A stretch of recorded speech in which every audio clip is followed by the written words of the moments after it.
Nobody tells you what it feels like to have a lost book staring back at you from a cracked leather cover. It's not magical. It's worse.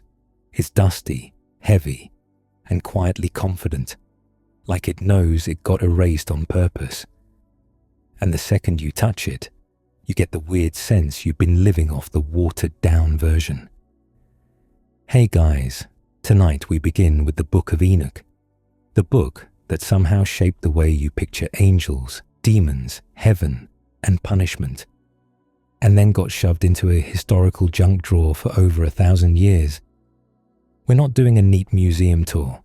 You're going to feel the heat, smell the ink, and hear the page fibers complain as they separate for the first time in centuries. So before you get comfortable, take a moment, like the video and subscribe, but only if you genuinely enjoy what I do here. And let me know in the comments where you're tuning in from and what time it is for you. It's always fascinating to see who's joining us from around the world. Now, dim the lights. Maybe turn on a fan for that soft background hum. And let's ease into tonight's journey together. Congratulations. You've just woken up in 1773, and your first problem is that you are absolutely not dressed for Ethiopia. The sun is already doing that aggressive "I live here" thing, and you're sweating like a guilty man at a baptism. Your shirt sticks to your back. Your boots are full of grit. Your mouth tastes like yesterday's regret. You are traveling with a Scottish explorer type, which means there's a lot of determined walking and dramatic squinting at the horizon.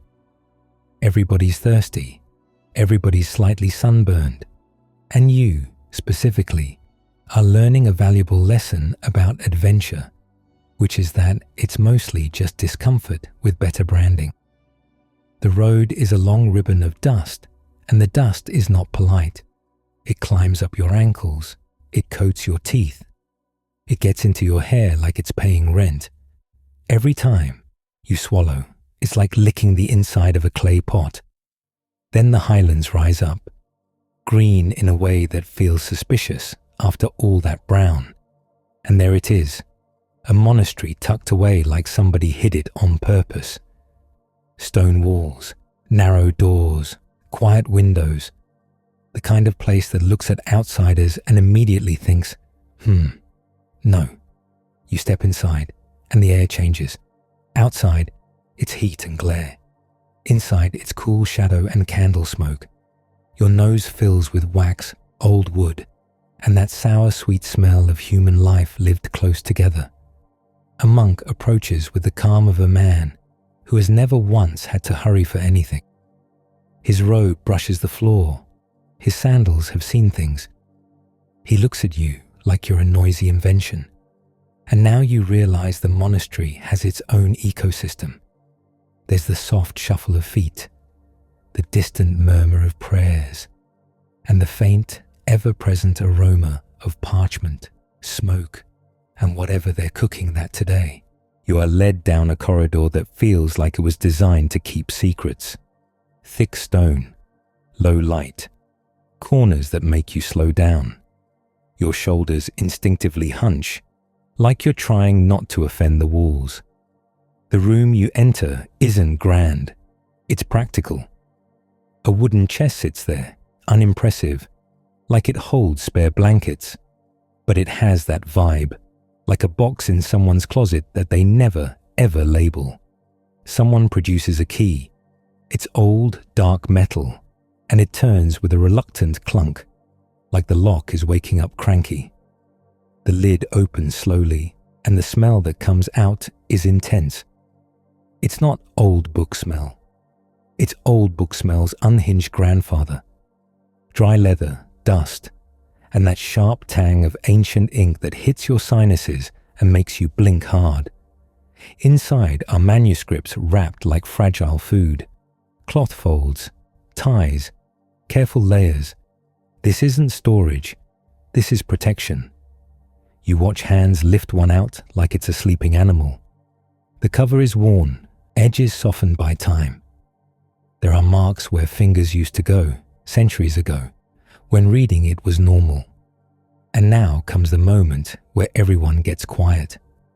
Not a dramatic quiet, a practical one.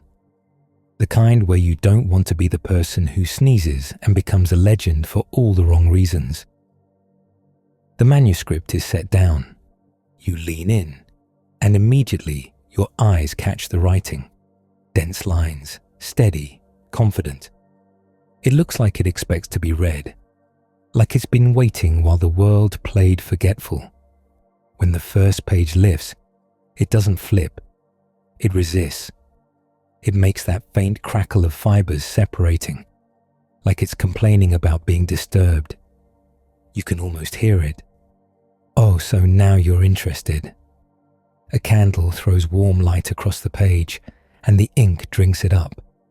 The letters look alive, sharp, like they could cut you if you slide your hand across them wrong. And suddenly, you're aware of how soft your modern life is. Because this book doesn't feel like a gentle devotional read. It feels like the missing chapter people pretended didn't exist. The kind of thing you'd hide if it made your tidy, respectable universe look messy. You came in thinking angels are the polite ones. Clean, glowing, helpful, great hair. But this place, this moment, this manuscript, this is giving you angels with opinions, and not the cute kind. You can feel it in your stomach before you even understand the words. A pressure, a hush, like you're standing in front of a door that was bricked up for a reason. Outside, the world keeps going. Somewhere a bird calls. Somewhere someone is grinding grain.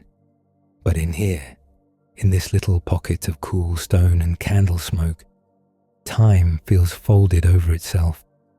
And you're not just looking at a book. You're looking at a problem somebody tried to solve by burying it. A book with the audacity to describe the unseen world, with details that stick in your mind like burrs. It's the kind of book that makes later stories feel familiar in a way you can't explain.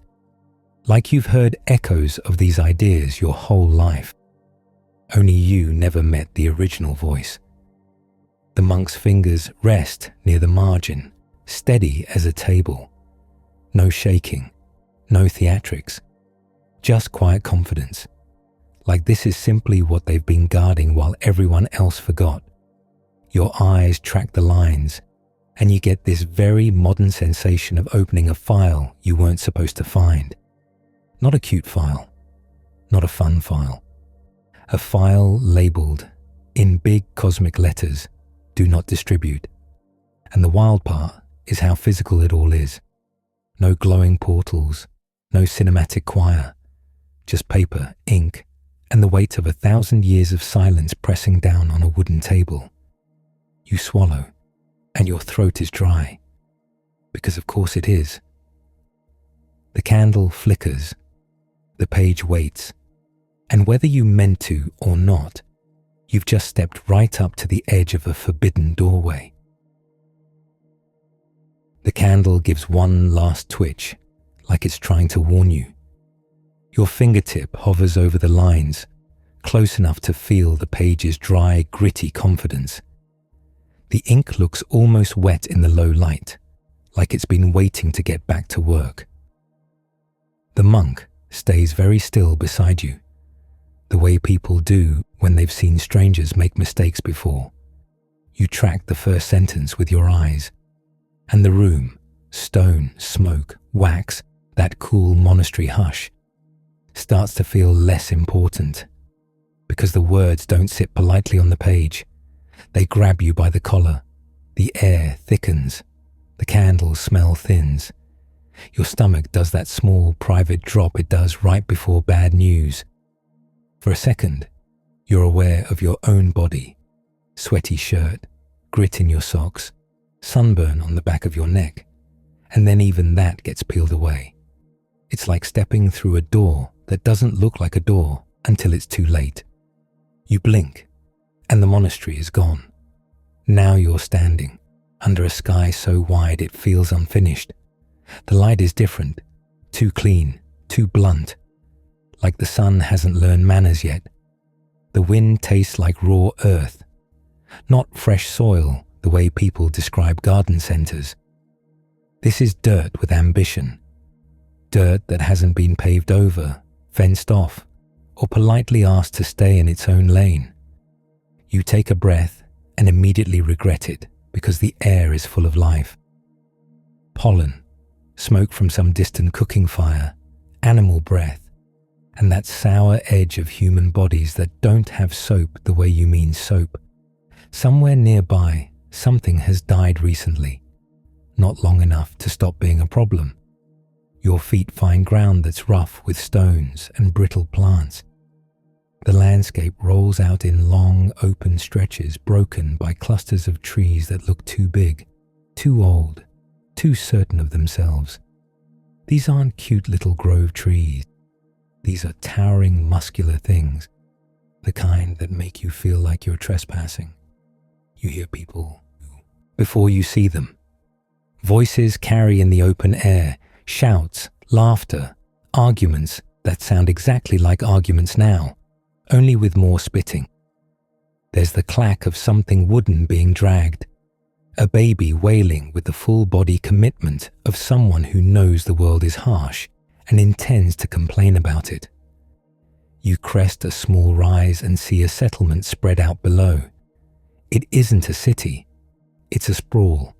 Tents, rough shelters, fences made of sticks that look optimistic at best. Smoke rises from several fires, and the smoke hangs low, making everything smell like cooked grain and damp wool. Animals are everywhere. Goats with judgmental faces. Sheep pressed together, like they're trying to merge into a single creature for warmth. Dogs that look half wild, ribs showing, eyes sharp. A donkey stands in the dirt like it's contemplating quitting. You try to step forward like you belong, and immediately you feel the stares. Not friendly curiosity, survival curiosity, the kind that weighs you quickly, useful, dangerous, edible, annoying. A child points at you with a sticky hand. The child's face is smeared with something, food, dirt, both, possibly a philosophical statement. A woman passes carrying a clay jar against her hip. She's strong in the way people get strong when they don't have options. She smells like smoke and milk and sweat, and her eyes flick over you like you're another problem on an already full list. You notice the men. Not all of them, but enough. Broad shoulders, weathered skin, hair that hasn't seen a comb in its entire tragic life. Several carry tools that look like tools until you look closer and realize how easily they could become weapons. This is a world where everything can become a weapon because everything has to. And yet, there's a strangeness under the ordinary. People here move with a confidence that doesn't match the fragility of their shelters. They speak like time is cheap, like they'll be around long enough to see the consequences of every bad decision, and they're still making those decisions anyway. You keep walking, trying not to step in the obvious hazards. The ground is a patchwork of dust, droppings, and the occasional puddle of something you don't want to identify. You miss sidewalks with the intensity of a man who didn't know he loved sidewalks until they were taken. Near one of the fires, someone is pounding grain in a shallow stone bowl. The rhythm is steady, dull, endless. Another person kneads dough with hands that are cracked and red. A pot simmers. Something inside it smells like onions, stale fat, and whatever herb they found growing stubbornly near the river. Bread sits on a flat stone cooking.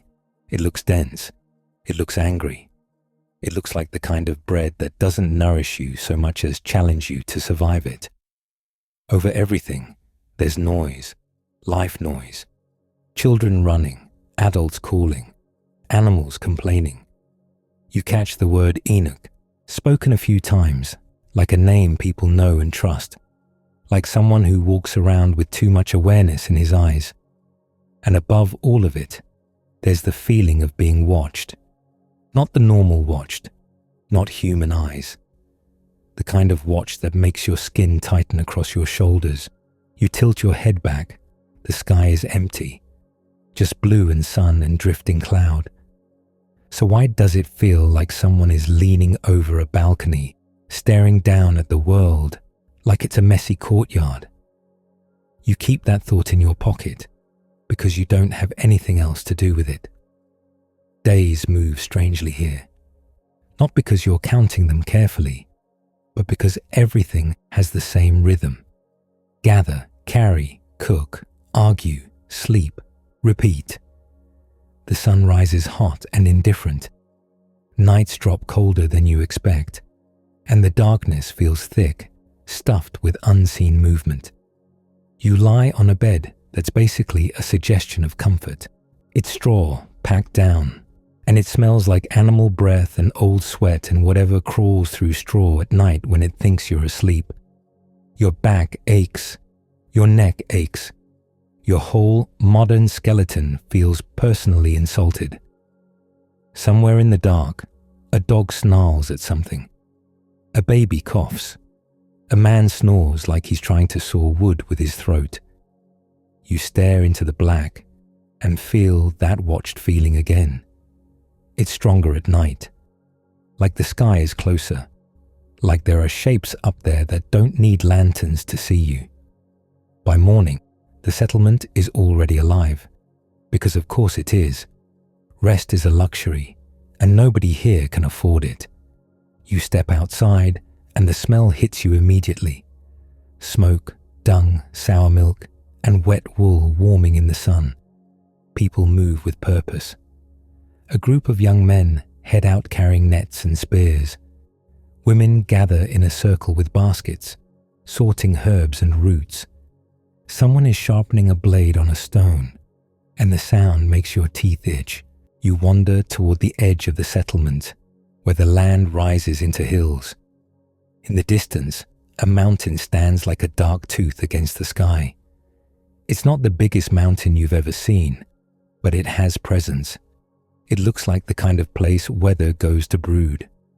The locals glance at it sometimes, quick looks, like they're checking it hasn't moved closer. Mount Hermon.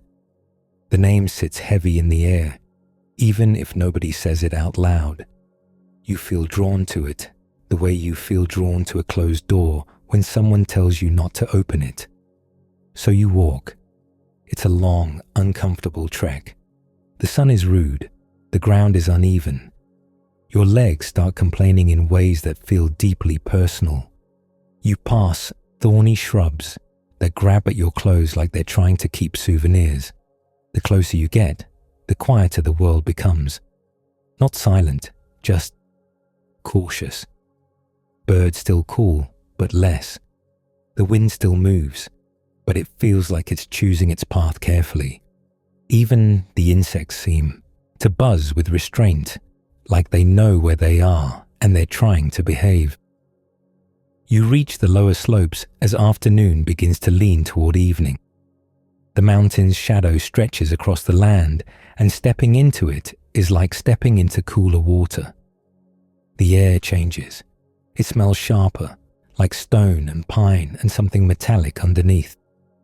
You're not alone. Other people have come too, scattered in small groups, standing and staring up. Nobody's chatting. Nobody is laughing. Their faces are tight, their eyes narrowed against the light, their hands busy with nervous habits, rubbing palms, twisting cloth, clutching amulets made of bone and string. Someone mutters a half prayer that sounds more like bargaining than worship. You follow their gaze upward. At first, you see nothing but rock and sky. Then the hair on your arms lifts. The watched feeling becomes a weight. The sky above the mountain looks normal, until it doesn't. A shimmer, barely there, like heat rising off stone. A brightening that isn't sunlight. A distortion like the air is being pressed from the other side. People around you start to shift. One person backs up, tripping over their own feet. Another drops to their knees as if their bones suddenly remember fear. The shimmer thickens, and the sound begins. Not thunder, not wind. A low, deep vibration you feel in your ribs, like the world is clearing its throat. Your stomach tightens, your tongue goes dry, because something is coming down.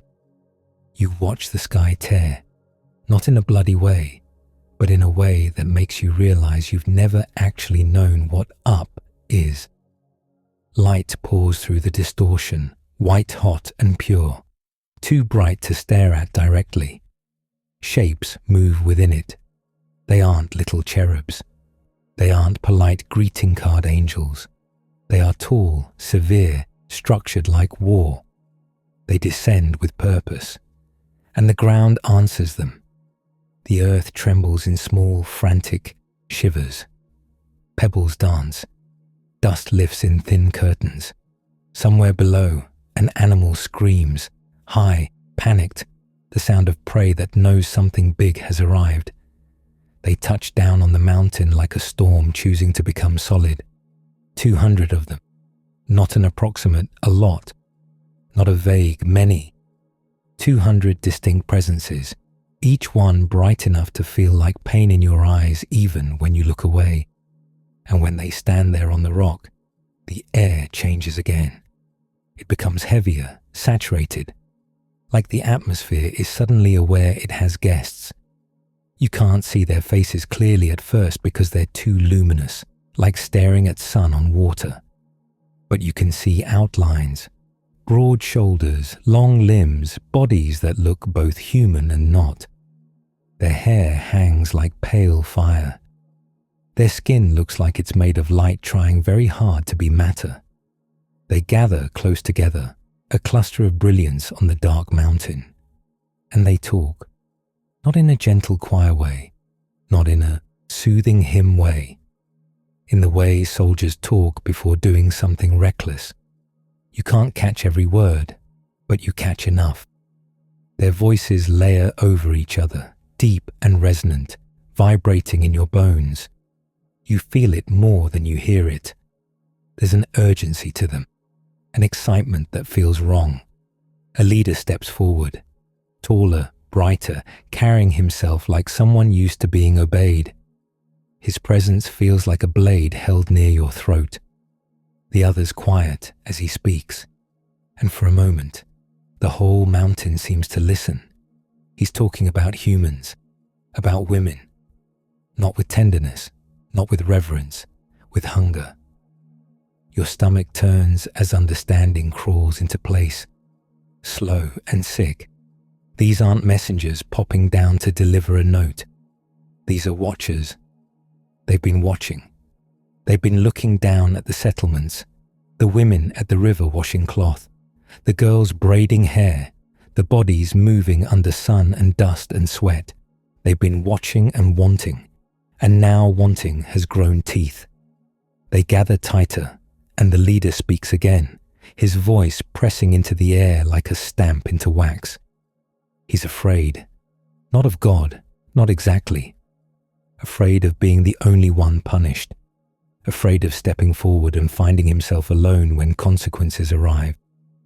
So he demands an oath, a pact. You watch as they do it. 200 beings of unbearable brightness forming a circle on a dark mountain, like a council of bad decisions. They raise hands. They speak words that feel heavy, even if you don't understand them. The air tightens with every syllable. It's the ancient version of, we're all doing this, right? Nobody's backing out later and pretending they were just here for the snacks. The oath settles over them like a net, and the moment they finish, you feel it, a shift, like a line has been crossed that can't be uncrossed. The watchers begin to change. The brightness dims, not because they become weak, but because they condense, like light being packed into flesh. The glow becomes skin. The shimmer becomes muscle. The air around them ripples, not with magic sparkles, but with the gross, uncomfortable physics of something taking form. You hear sounds, cracks, pops, a wet inhale like lungs filling for the first time. It's body horror with divine licensing. Their feet dig into the rock, now leaving actual prints. Their hands flex like hands that will touch things. Their hair darkens, taking on weight. Their eyes, when you finally see them, are too sharp, too knowing. The gaze of something ancient trying on a human face like a disguise. Some of the people near you whimper. Someone retches quietly behind a bush. You don't blame them. The watchers look down the mountain toward the settlements, and they start walking, not floating, not gliding, walking. Loose stones tumble under their feet. Dust rises around their ankles. The world reacts to them like they're real because now they are. You follow at a distance because your feet have decided curiosity is stronger than wisdom. The path down the mountain is steep, and you stumble more than once, scraping your palms on sharp rock. The watchers don't stumble. They move like they already know this terrain, like the earth is obligated to hold them steady. By the time they reach the outskirts of human life, the sun is lowering. The light goes gold, and everything looks softer, until you remember what's walking into it. The first settlement they approach doesn't understand what's happening. People look up from fires, from animals, from work, and they freeze. Some shout. Some drop what they're holding. A child laughs, because children will laugh at the apocalypse if it looks shiny enough. A watcher steps forward into the open space between shelters. He smiles. It's a human expression, but it doesn't sit right on his face. Like a wolf baring teeth and trying to pass it off as friendliness. Women stare, caught between awe and fear. Men shift, hands finding grips on tools. The dogs bark, then fall back whining, tails tucked. The watcher speaks, and his voice is lower now, shaped by flesh, but still layered with something that doesn't belong in a human throat. People understand him anyway. Of course they do. He tells them he's come to teach, to guide, to give gifts. A few of the elders step forward cautiously, their faces hard. They've lived long enough to know that gifts from strangers usually come with hooks. But the watchers don't look like strangers. They look like answers. They look like power. And power is intoxicating, especially when your daily life is hauling water and trying not to die of a cut that gets infected. The watchers spread out over the following days, moving from settlement to settlement. They don't arrive like conquerors at first. They arrive like mentors, like visitors with impossibly clean skin and eyes that feel like they can see through your ribs. You watch it happen up close. A watcher squats beside a man working with stone tools, and in minutes, the man is staring at his own hands like they're outdated.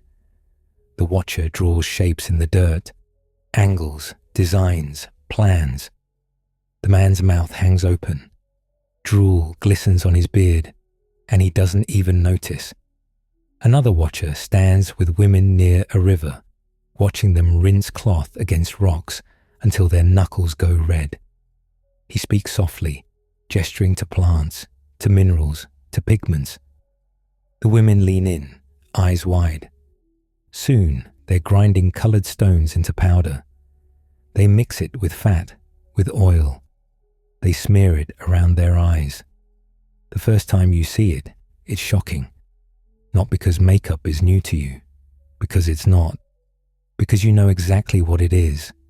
It's seduction, packaged as a gift. It's the ancient equivalent of a tutorial you didn't ask for, delivered by a being who should not be thinking about eyeliner at all. And yet, here they are.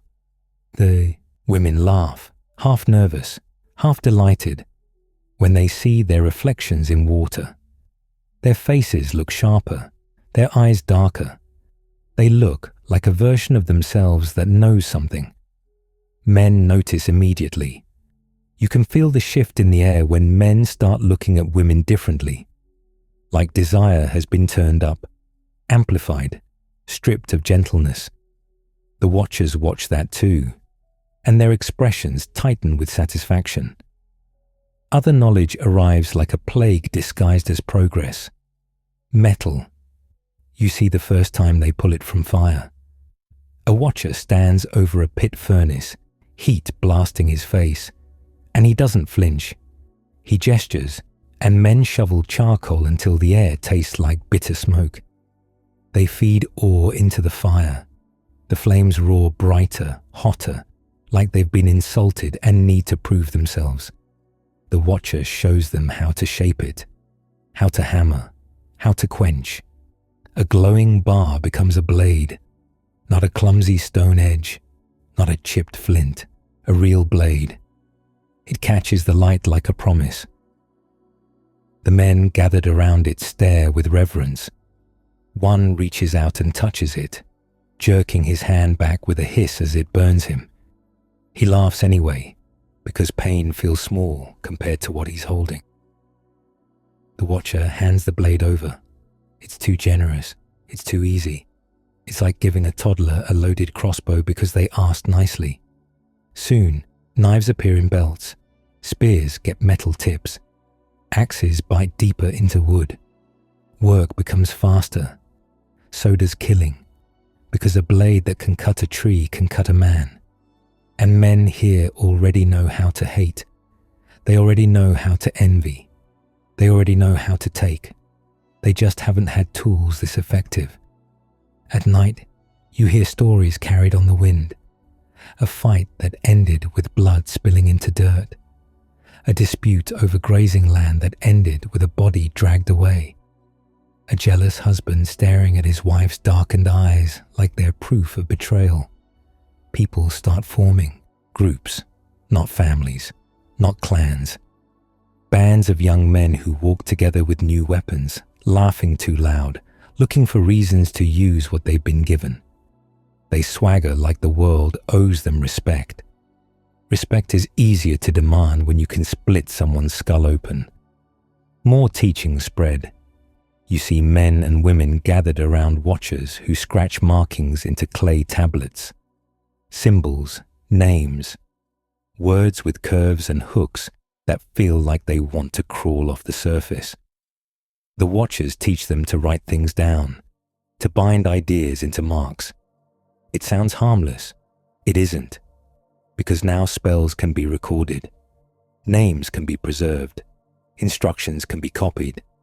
Knowledge stops dying with the person who held it. And the watchers don't teach gentle stories. They teach enchantments. They teach how to speak words over herbs and bones and blood. You watch someone try it. A man kneels over a sick child, face wet with sweat, eyes wild with fear. A watcher stands behind him, guiding, his mouth shaping syllables that feel wrong in your ears. The man repeats them desperately, like repeating a recipe. The child's eyes flutter. The child's breathing eases. The father sobs with relief. People around them gasp, murmuring in awe. And in that moment, something shifts inside the settlement, because now they've seen it. Power you can use without being holy. Power you can learn like a skill. Power that doesn't require patience. From there, it spreads fast. Someone uses enchantments to heal. Someone else uses them to curse. Someone whispers words over a rival's doorstep, leaving a bundle of hair and bone. The rival's crops fail, and nobody can prove why. Someone's sheep die overnight. Somebody's baby won't stop crying. And the mother swears she heard a voice outside the tent at midnight, laughing. Fear blooms. Fear always blooms when people start believing invisible forces can be controlled by the right words. The sky becomes a classroom too. You see watchers pointing upward at night, tracing lines between stars with long fingers. They teach the names of constellations. They explain movements. They map the moon's cycle like it's a machine you can read. People sit on the ground staring up, necks craned, mouths slightly open. It's beautiful in a way. It's also dangerous because humans have never met a pattern they didn't want to turn into a prediction. Soon, men start arguing over the stars. This one means rain. No, it means war. It means your wife will bear a son. It means your neighbor will die. They consult the sky for everything because it feels safer than accepting how little control they have. The watchers encourage it, not with cheering, but with that quiet satisfaction of seeing humans reach for forbidden shelves. Your days become a parade of small miracles that taste like rot. A woman's face transformed by pigment and oil, her eyes catching light like a trap. A man's hands blistered from hammering metal, grinning through pain because he's shaping power. A group of boys tracing symbols in the dirt, whispering words they don't fully understand, giggling like it's a game. A mother clenching an amulet at her throat, eyes darting to shadows, convinced someone has cursed her home. The settlements begin to change. Shelters become sturdier, not because of craftsmanship, but because tools make it easier. Fences get higher. Gates appear. People mark boundaries more aggressively. Disputes don't end with shouting anymore. They end with blood. At the edge of one settlement, you see a man dragged into the open. He's accused of something, stealing, cursing, looking at someone wrong. The details don't even matter. The crowd is angry, and anger is a fire that likes excuses. Someone holds up a metal blade, not just to threaten, to demonstrate. The man's eyes widen. He begs. He swears. He spits out promises like coins. The blade flashes. It's quick, efficient, horrifyingly clean. The crowd exhales, and the sound is half shock, half relief. Some people cheer, some turn away, gagging. A child watches with fascination that makes your skin crawl. The person holding the blade looks down at it afterward like they're impressed with themselves. That's what this knowledge does. It makes people feel impressive. And humans, when they feel impressive, get reckless. The watchers don't stay on the edges anymore. They move into the heart of human life, taking what they want.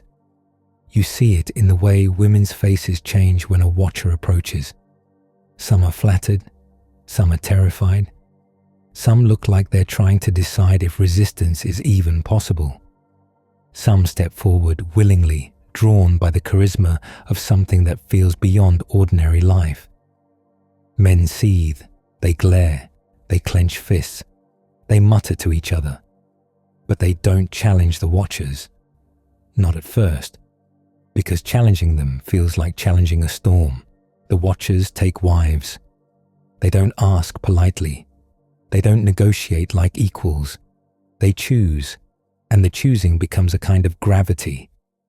Women are pulled into it, whether by desire, fear, ambition, or the simple fact that refusal feels pointless.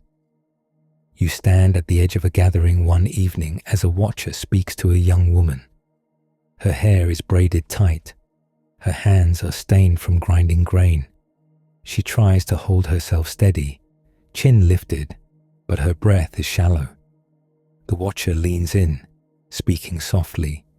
His voice is gentle in tone, but it makes your stomach tighten anyway. It's the softness of someone who knows they'll get what they want. The woman's eyes flick to her family. Father rigid, mother trembling, brothers staring at the ground like it might open up and save them. The woman swallows, then she nods. The watcher smiles again, that too human smile. And the family doesn't celebrate, they endure. Because this isn't a wedding. This is a transfer of ownership with divine paperwork. More unions follow, spreading like a sickness that people pretend is a blessing. Some women boast. Some cry quietly at night. Some disappear into the watcher's shadow and return changed, eyes distant, skin marked by jewelry and strange perfumes. Perfumes show up too. Suddenly people smell different, Not cleaner, just masked. Oils and resins smeared onto skin to cover the raw scent of bodies. The air in crowded spaces becomes thick with sweat underneath sweet spice, like a dirty room sprayed with expensive cologne. It's intoxicating. It's nauseating. It's unmistakably a culture shifting, fast. One night, you find yourself near a watcher who sits beside a fire, speaking to a circle of men. He's telling them secrets about the earth, where to dig, what to look for, which stones contain hidden veins of metal, how to recognize valuable ore by color, by weight, by the way it breaks. The men listen like disciples. You watch their faces glow in firelight, eyes bright with greed. Not money greed. There's no currency like that yet. This is resource greed, control greed. One man asks how to make a blade stronger than another man's blade. The watcher answers without hesitation. That answer lands like a seed. You can almost see it take root. By morning, the settlement's mood has shifted again. Men watch each other more closely. Women keep children nearer. Elders argue in low voices.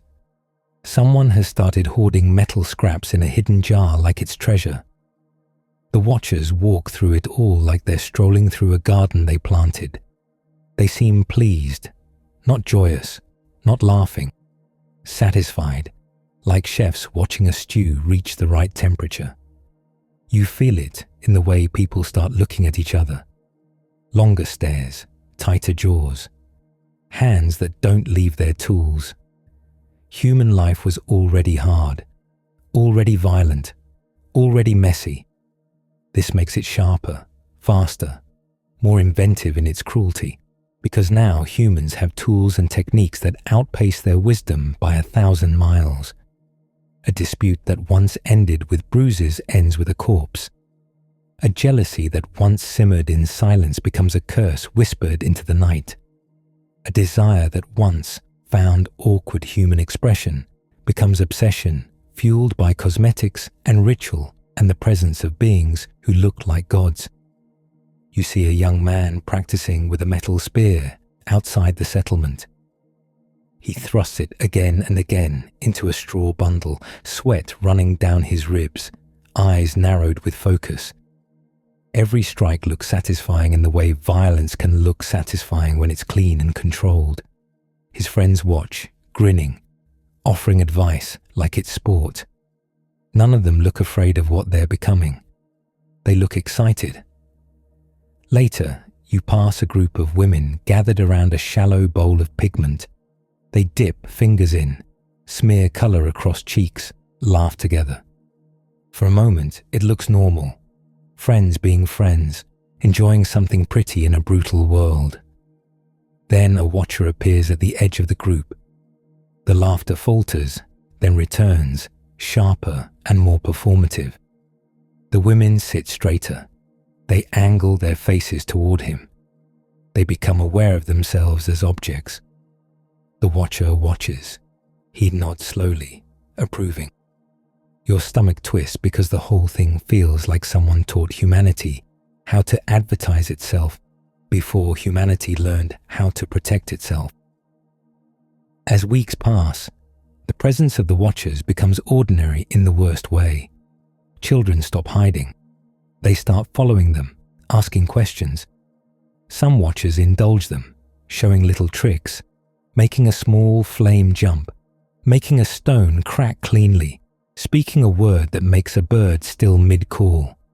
Children squeal with delight. Parents watch with attention that never fully leaves their shoulders. Because deep down, everyone knows.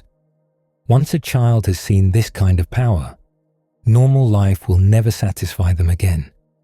And the watchers, they don't look at children like humans look at children. They look at them like a future resource, a generation that will grow up fluent in forbidden things. At night, the stars look the same as always, and yet you can't stop feeling like the sky has become crowded. Not with clouds, with attention, You lie on your straw bed, listening to the settlement settle. A couple argues in the next shelter, voices low and sharp. Someone coughs wetly. A goat bleats in irritation. Beyond that, you hear laughter. Male voices, too many of them, carrying from the edge of the settlement, where young men gather with their new blades and their new confidence. The laughter is rough, brittle, like it could snap into violence at any moment. You turn your head and see movement in the dark. A watcher walking through the settlement without a torch.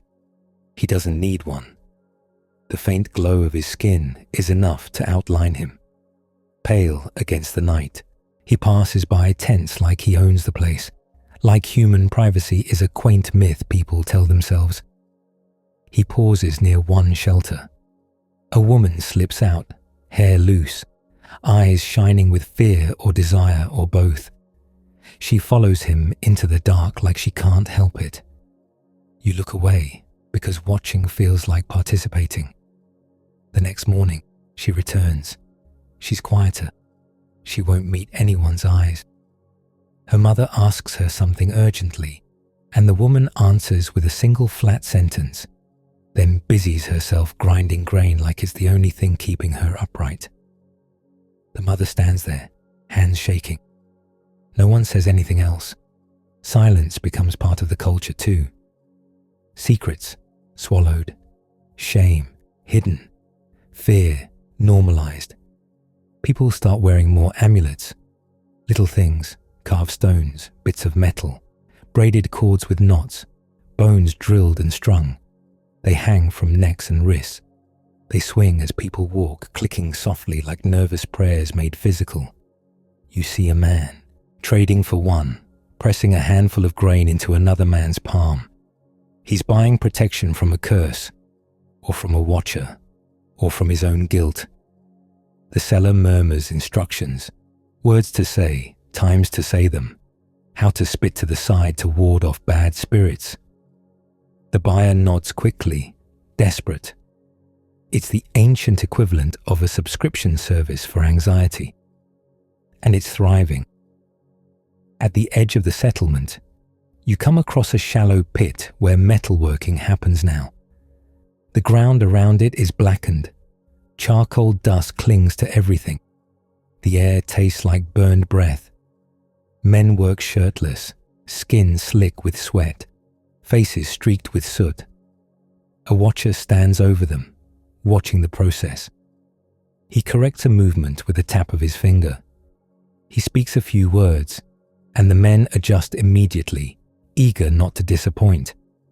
The relationship is teacher and student on the surface. Underneath, it's something else. Dependence. The watcher smiles faintly as a blade emerges from the fire, glowing orange. He looks like a man admiring art. You look like a person realizing this art is going to cut someone open. By now, the mountain feels closer, even when you're far from it. Mount Hermon sits on the horizon like a reminder, dark and unmoving. Sometimes you catch people glancing toward it, faces tight, as if expecting another descent, as if waiting for more watchers to come down with more gifts. Because once you've tasted forbidden knowledge, you start craving the next bite. You see Enoch once, briefly, not in a grand spotlight moment. Just a man moving through the settlement with quiet purpose, eyes scanning faces, absorbing what's happening. He looks tired, but not the tired of missed sleep. The tired of watching the world slide toward a cliff and knowing your arms aren't long enough to stop it. He passes close to you, and for a moment his gaze meets yours. It feels like being seen in a way that strips away excuses. Then he's gone, swallowed by the crowd. The day ends with a strange heaviness in the air. Clouds gather, grey and dense, pressing down. The wind picks up, cold against sweaty skin. People hurry to secure shelters. Animals crowd together, uneasy. The watchers don't seem bothered by weather. They stand in the open, faces lifted, hair stirring in the wind, like they're listening to something beyond human hearing. You move toward the edge of the settlement and look out over the land. In the distance, you see figures, watchers, walking between settlements, traveling easily across rough ground. They move like they have all the time in the world, because for them, time probably has never been a problem. Your stomach tightens again, because you realize this isn't the end of their involvement. This isn't a brief, impulsive visit. They made an oath. They took flesh. They took wives. They planted knowledge like seeds. Now something is going to grow. You hear a woman cry out somewhere, behind you, sharp and sudden. Another voice answers, urgent, then another. You turn and see people running toward one shelter, faces alarmed. You push through the crowd, catching glimpses as you get closer. A woman lies inside, sweat-soaked, hair plastered to her forehead. Her hands grip cloth so tightly her knuckles are white. Her breathing is ragged, broken by gasps. She's in labor. Women cluster around her, murmuring, pressing water to her lips, wiping sweat from her face. Their expressions are tense in a way you recognize immediately. This isn't normal fear. This is the fear of something going wrong in a way no one can fix. Outside the shelter, a watcher stands. He's still, hands at his sides, face unreadable. But his eyes are locked on the opening like a man waiting for a delivery.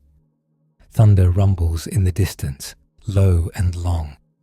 The woman inside screams again, and the sound is raw enough to scrape your spine.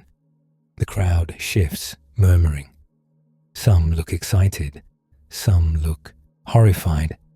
Some look like they want to run and don't know where running would even take them. You stand there in the smoke-thick air, listening to the storm gather, watching that watcher's calm face, and you understand, with a cold heaviness settling in your gut, that the gifts weren't the point. The weapons, the cosmetics, the enchantments, the star maps, those were just the opening act. The real consequence is about to arrive, loud and living and hungry. And when the child finally comes, the world is going to find out what happens when something not human is born into human hands. The first scream turns into a long animal sound that doesn't stop politely. It just keeps going, bouncing off the low roof and slipping out into the open air like smoke. The women inside are talking fast now, hands moving, voices clipped. Someone snaps for more water. Someone else mutters a prayer that sounds like it's being forced through clenched teeth. Outside, the watcher doesn't move. He stands there in the wind, perfectly dry-eyed, like this is a normal Tuesday appointment. The thunder rolls again, deeper this time, and the goats start bleating like they've seen the invoice. You edge closer to the shelter opening, trying to see without being shoved away. The smell hits you first. Sweat, old straw, smoke from the cooking fire, and that sharp copper edge of blood that always makes your stomach do a small flip. A woman inside barks at you to back up. You do, because in this century, people will bite you for less. The labor drags on, and the storm keeps building like it's taking notes. Wind snaps at the tent flaps. Dust blows into everyone's eyes. The sky gets that bruised color that means the world is about to get rinsed whether it wants it or not. The watcher finally steps closer. Not into the shelter. Just close enough that his shadow falls across the entrance, long and clean and wrong. The woman screams again. Then, suddenly, there's a wet, chaotic rush of movement. The kind of movement you recognize even if you've never delivered a baby in a tent that smells like sheep. The women's voices surge, then tighten into focus. One of them shouts a command. Another answers, breathless. And then you hear it. A sound, not a cry, not a newborn squeak. Not the angry little kitten noise you expect from something fresh into the world. This is deeper, thicker, like someone just dragged a wet sack across stone and the sack is offended. The women go quiet in a way that makes the hair on your arms lift. Quiet means something happened that nobody wants to name. You see a face appear at the entrance. One of the older women, eyes wide, lips pressed together so hard they've gone pale. She looks down at her hands like she doesn't trust them anymore. Then she looks up at the watcher. Her voice comes out small, like it got lost on the way. It's big. That word lands in the air like a rock dropped in a well. The watcher smiles, not warmly, like someone hearing the oven timer go off. He ducks inside with a calm that makes you hate him a little. You hear murmurs, then a soft, shocked laugh from one of the younger women. One sharp, hysterical note, immediately strangled off.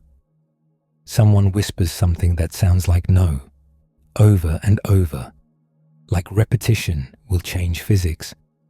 And that's when you understand, with a cold, little click in your chest. But the angels didn't just take human wives and teach forbidden knowledge. They had children, and those children were hungry. The watcher steps back out into the wind, and for a second, he's carrying something wrapped in cloth. It should look like a bundle. It should fit in his arms the way babies fit in arms. It doesn't. The cloth bulges in strange angles, too long in one direction, too wide in another. The bundle shifts, and the movement is strong enough that the watcher's grip tightens, fingers digging in like he's holding down a wild animal. A low sound comes from inside the cloth, a rumbling little growl. The people closest to the entrance recoil without thinking. One man makes a choking sound, half gasp, half prayer. Another takes a step back and trips over a basket, spilling dried herbs into the dirt. The watcher lifts the bundle slightly, like he wants everyone to see. For a heartbeat, the wind dies. The storm holds its breath, and the cloth slips just enough for you to see skin. Not soft newborn skin. This skin looks dense, thick, a little too pale, a little too tight over the shape beneath, as if the body inside is already insisting on becoming more than the wrapping can allow. You catch a glimpse of a hand. It's not a baby hand. The fingers are longer. The nails look darker, already formed like they've been waiting. The hand flexes, and the cloth strains, and one of the women makes a high, broken sound like she's trying not to scream. The watcher looks down at the bundle with something like pride. Then he turns and walks away from the shelter. Just walks. Like this isn't the most horrifying thing anyone in this settlement has ever seen. Like the rest of you aren't standing there with your brain scrambling to catch up. A man calls after him, voice cracking. "Where are you taking it?" The watcher doesn't look back. "To be fed," he says, like it's obvious. The storm finally breaks. Rain slams down in heavy sheets, instantly turning dust into mud and making the whole settlement smell like wet animal and trampled ash. People scatter for cover. Fires hiss and sputter. Someone yells at children to get inside, and children squeal because rain is fun when you don't understand omens. You stand there getting drenched, watching the watcher disappear between shelters with that impossible bundle. And you realize nobody here has any plan. What do you feed something like that? At first, it's secretive. The watcher keeps the child because calling it a baby feels like lying.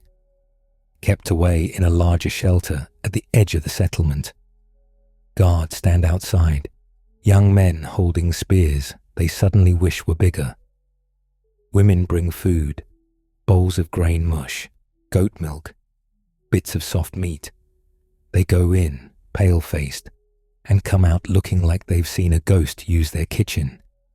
You catch one of them wiping her hands on her skirt, hard over and over, as if the feeling won't come off. What happened? You ask, because your mouth has never met danger it didn't want to poke. She stares at you with raw exhaustion. It ate, she says. Then she swallows and adds quieter, all of it.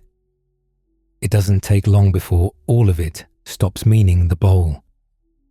The next day, you hear shouting near the animal pens. A man is wrestling with a gate, trying to keep goats from bolting. Another man is yelling that someone stole 2 lambs overnight. You follow the noise and find the pen half torn apart, stakes ripped from the ground like they were toothpicks. Mud is churned up with hoof prints and something heavier, deep impressions that look like a person walked through, except the stride is too long. There's blood on the fence. Not splatter. Smears like someone dragged meat along the wood. A boy points toward the trees, eyes huge. I saw it, he says.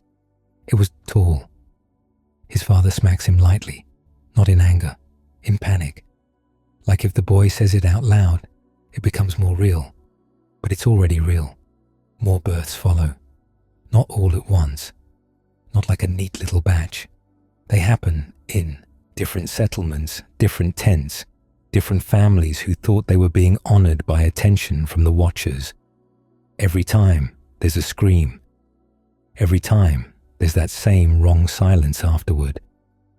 Every time, the watcher father stands outside like a proud homeowner unveiling an extension you did not approve. Soon you stop counting. You start measuring by the way the settlements change around the idea of them. Food disappears faster. Animals vanish. People start hiding their grain. You see women taking jars and burying them under packed earth inside their shelters, like squirrels preparing for winter. Except winter has a face, and it's learning how to open doors. The children, human children, start staying closer to adults. They stop wandering. They stop playing as loudly. Their eyes track the edges of the settlement the way prey tracks tall grass. And then the first one comes out in daylight. It isn't the newborn anymore. Days pass, and you hear rumors that the child is growing too fast. Someone swears it gained the height of a toddler overnight. Someone else says it eats like a whole family. You don't fully believe it until you see it. You're near the cooking fires when the crowd suddenly parts like water around a stone. People step back without being told, faces blank with fear, hands lifting instinctively as if they could shield themselves from sighs. A watcher walks through first, calm and shining in that muted flesh glow way. Behind him comes the thing. It's shaped like a boy. That's the worst part. 2 arms, 2 legs, a head with hair, a face with eyes and a mouth and an expression that flickers close enough to human that your stomach turns. But the proportions are off. The shoulders are too broad, the limbs are too long. The joints look like they belong to something built heavier. The neck is thick with muscle that shouldn't be there yet. Its skin has that same dense, pale tone you saw through the cloth. It's taller than most grown men already. And it's not done. It turns its head and looks around, eyes sweeping the settlement. When its gaze passes over you, you feel it like a hand pressing down on your chest. Not mystical, just the primal awareness that if this thing wanted to grab you, it could. Then it smiles. A child's grin, bright and casual, but the teeth are too big. The watcher gestures toward the cooking fire. Food, he says, and his tone makes it an order. Someone, shaking, holds out a clay bowl of stew. The giant child takes it with fingers that could snap the bowl like a cracker. It lifts the bowl to its mouth and drinks the stew like it's water, grease running down its chin. Then it bites the rim, just bites it. Clay crunches. The sound makes several people flinch. One woman covers her mouth and turns away, gagging. The child chews, swallows, and looks back at the fire, hungry again. You watch the adults scramble, because what do? You can't, scolded. You can't send it to bed. You can't distract it with a toy. It's like trying to parent a forklift. More food appears. A flatbread, still hot. The child takes it and folds it in half like it's paper. It eats the whole thing in 3 bites. You hear the bread crack as it breaks between those teeth. And you remember that this bread was already hard enough to qualify as building material. The child licks its fingers. Then it points toward the animal pens. It doesn't even speak. It just points, and the watcher nods. And that's when the settlement learns a new word without anyone teaching it. Nephilim. The days get worse in a steady, grinding way. At first, the Nephilim eat what people give them. Then they start taking what they want. Then they stop distinguishing between given and taken, like those concepts ever mattered. You walk past a field where people are trying to grow grain, and you find it trampled, not by a herd, by something that moved with deliberate steps, crushing stalks underfoot like it wasn't even trying. You see a Nephilim crouched at the edge of the field, scooping handfuls of grain into its mouth straight from the stalk, chewing the green seeds like candy. A man approaches cautiously, holding out a basket like an offering. The Nephilim takes the basket. Then it takes the man's entire arm, not biting it off, just grabbing him and lifting him slightly like the man weighs nothing. The man yelps, feet dangling, eyes rolling with terror. The Nephilim laughs. It sets him down again, hard enough that the man stumbles and collapses. The Nephilim runs off, basket in hand, carefree. The watcher father watches from a distance. He doesn't correct it. He doesn't look ashamed. He looks amused. You start seeing them everywhere. They move between settlements like oversized children on a playground, except the playground is humanity's food supply. They're curious. They're energetic. They're impulsive. They have no concept of restraint because nobody taught it to them and they don't care to learn. They chase dogs for fun. They throw stones that land like boulders. They wrestle each other in open spaces. And when they hit the ground, the earth shudders like it's tired. People try to adapt. They build stronger fences. They hide food. They post watchers of their own. Human men with spears, standing guard like that means anything. One night, you hear a crash, like a tree falling. You run toward it and find a storage shelter ripped open, its woven walls torn apart. Grain is everywhere, spilled into mud like pale sand. The smell is sweet and damp and wrong, because wet grain goes bad fast. A Nephilim stands in the wreckage with grain clinging to its hair and shoulders. It's eating handfuls, shoving them into its mouth so fast it's coughing and laughing. It looks up when you arrive, eyes bright, like you caught it doing something adorable. Behind it, a human woman is sobbing. "That was everything," she wails, and her voice breaks on the last word. "That was for winter." The Nephilim tilts its head, listening like it's trying to understand. Then it takes another handful and eats it anyway. Winter stops being a season. It becomes a threat. Soon the settlements start raiding each other, not out of ambition, but desperation. You hear about a fight over a herd of goats. You hear about a family attacked on the road because they were carrying dried meat. You hear about a well poisoned, not because someone wanted to kill, but because someone wanted to leave nothing for the next group. Violence becomes normal. Not dramatic, not ceremonial, just a daily tool like grinding grain. And hanging over it all is the fact that the Nephilim are still growing. You hear people whisper numbers like they're trying to measure fear. 10 cubits, 20, 30. Then the whispers turn into the kind of exaggeration that happens when your brain is trying to explain something it refuses to accept. 300 cubits, someone says one night, eyes shining in firelight. You want to laugh because that's absurd.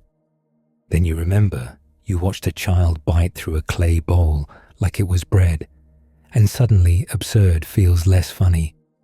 The Nephilim grow until their shadows become events. You walk out one morning and the sun is bright, the sky a clean blue, birds calling like they didn't get the memo. For a moment, you almost forget. Then the light dims.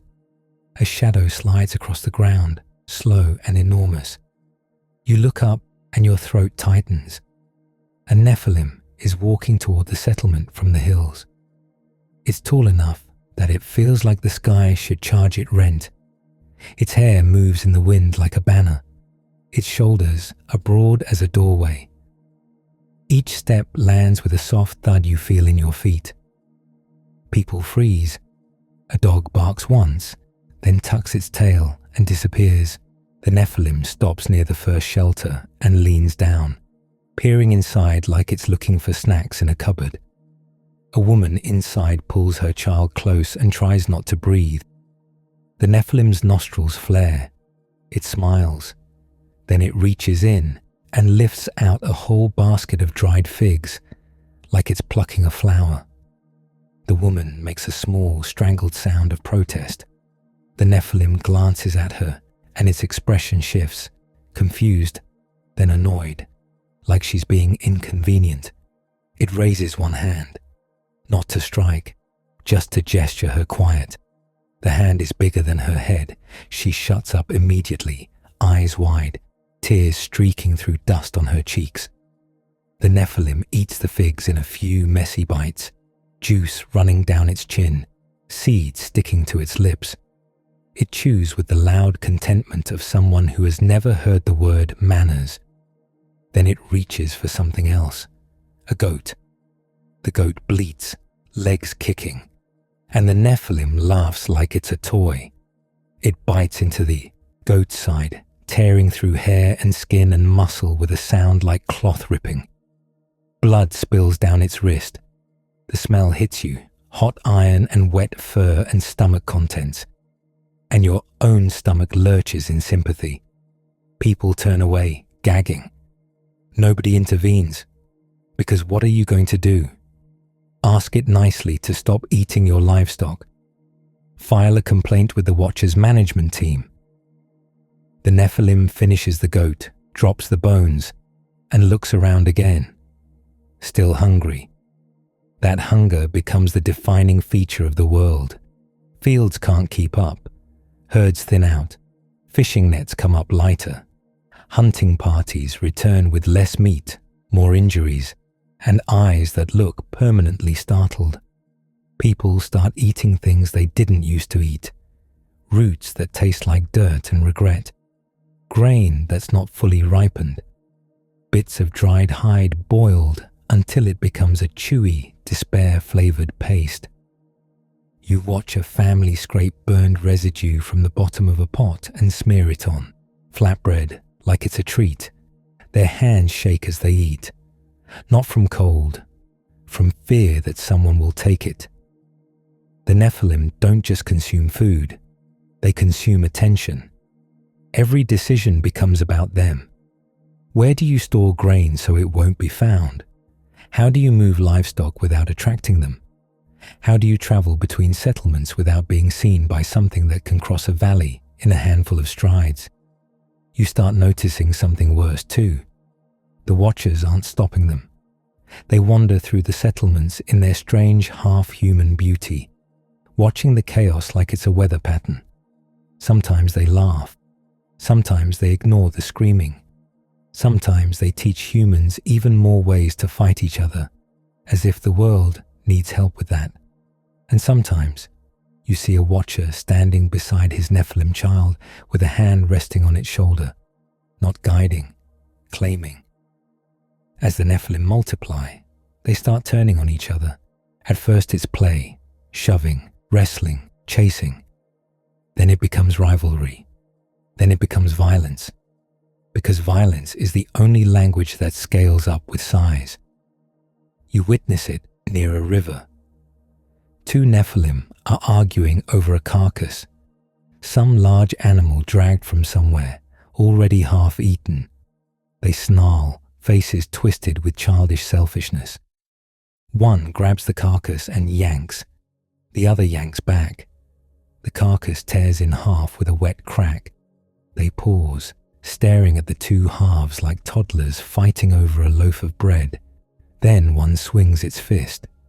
The punch lands with a sound like a tree trunk hitting meat.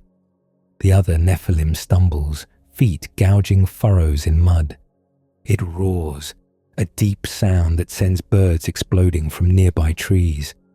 Humans nearby scatter, splashing through water, tripping over stones, grabbing children and running. The Nephilim don't even notice the humans. They're too busy beating each other with the casual brutality of creatures that don't understand fragility. One picks up a boulder and hurls it. The boulder hits the other in the shoulder with a sickening crunch. The injured Nephilim screams, high, furious, almost human for a second. Then it grabs the other by the leg and slams it into the ground. Again. The earth shakes with each impact. Finally, the one on the ground stops moving. The standing Nephilim breathes hard, chest heaving, eyes wild. Then it looks down, and it starts eating. Not because it's starving in a normal way, because hunger is what it is. You stand behind a tree, trying not to make a sound, watching this enormous child creature tear flesh from its own kind. Blood pours down its chin, thick and dark, dripping into the river and swirling away like spilled dye. The smell is overwhelming. Iron, bile, rotting meat in the sun. You press your hand over your mouth because your body wants to be sick and also wants to scream. The Nephilim chews thoughtfully, like it's deciding whether the taste is worth the effort. Then it takes another bite anyway. After that, humans become easier. Once the Nephilim have eaten animals, crops, stored grain, and each other, the list of available calories gets short. Humans are everywhere. Humans are slower. Humans scream. But screaming doesn't make you less edible. You start hearing stories you don't want to believe. A traveler gone missing on the road, last seen running as a shadow passed overhead. A child snatched from the edge of a field, the mother's nails torn and bloody from trying to hold on. A group of men found crushed near a stream, their weapons bent like soft metal. Then you see it. You're walking with a small group between settlements, because traveling alone now is basically volunteering for tragedy. The path cuts through low hills with scrubby trees and thorn bushes. The sun is hot, and everyone is sweating. The water skins are light. The mood is silent, because talking feels like wasting breath. A bird calls overhead, then stops. The silence that follows is immediate and heavy, like the world just flinched. The men in your group slow, hands tightening on spears. One of them lifts his head, sniffing the air like an animal. You smell it too. Not smoke, not rain. A sour, musky odor, like wet fur left in the sun and rubbed with old blood. A shadow crosses the path. You look up and your stomach drops. A Nephilim stands on the ridge above you, silhouetted against the sky. It's not one of the smallest ones either. This one's fully in the "why is there a walking tower with elbows" category. It leans forward slightly, peering down, curious.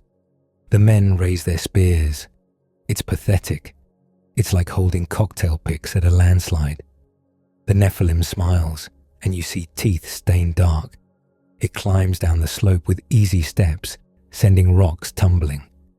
Each footfall is a dull thud. The ground vibrates. You feel it in your knees. One man shouts, voice cracking, "Back! Back!"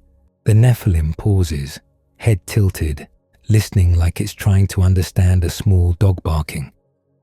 Then it reaches down and picks up one of the men. Just picks him up by the middle. The man screams and kicks, spear clattering to the ground. His legs flail uselessly, sandals scraping the Nephilim's wrist. The Nephilim brings him closer to its face, sniffing him. The man's scream turns into a sobbing whine. The Nephilim's eyes narrow with interest. It opens its mouth. You expect biting. Instead, it squeezes. The man's body compresses with a horrible wet sound. The scream cuts off mid-note. Something breaks inside him like a clay jar cracking. Blood runs from his mouth. The Nephilim watches, fascinated, like it just discovered a new trick. Then it bites. The bite is casual, like eating a piece of fruit. The rest of you run. You run because your body decides it loves survival more than dignity. You run through thorn bushes that rip your skin. You run downhill, stumbling, because the ground is uneven and your feet are terrified. Behind you, you hear chewing. You hear a laugh. It's low and delighted. You don't look back. When you finally reach the next settlement, you collapse near a fire, gasping, covered in scratches. People crowd around shouting questions. Someone hands you water that tastes like leather and mud. You can barely speak. The men who made it back look hollow, eyes too wide. One of them manages to choke out the only part that matters. It's eating people. Silence spreads through the settlement like spilled oil.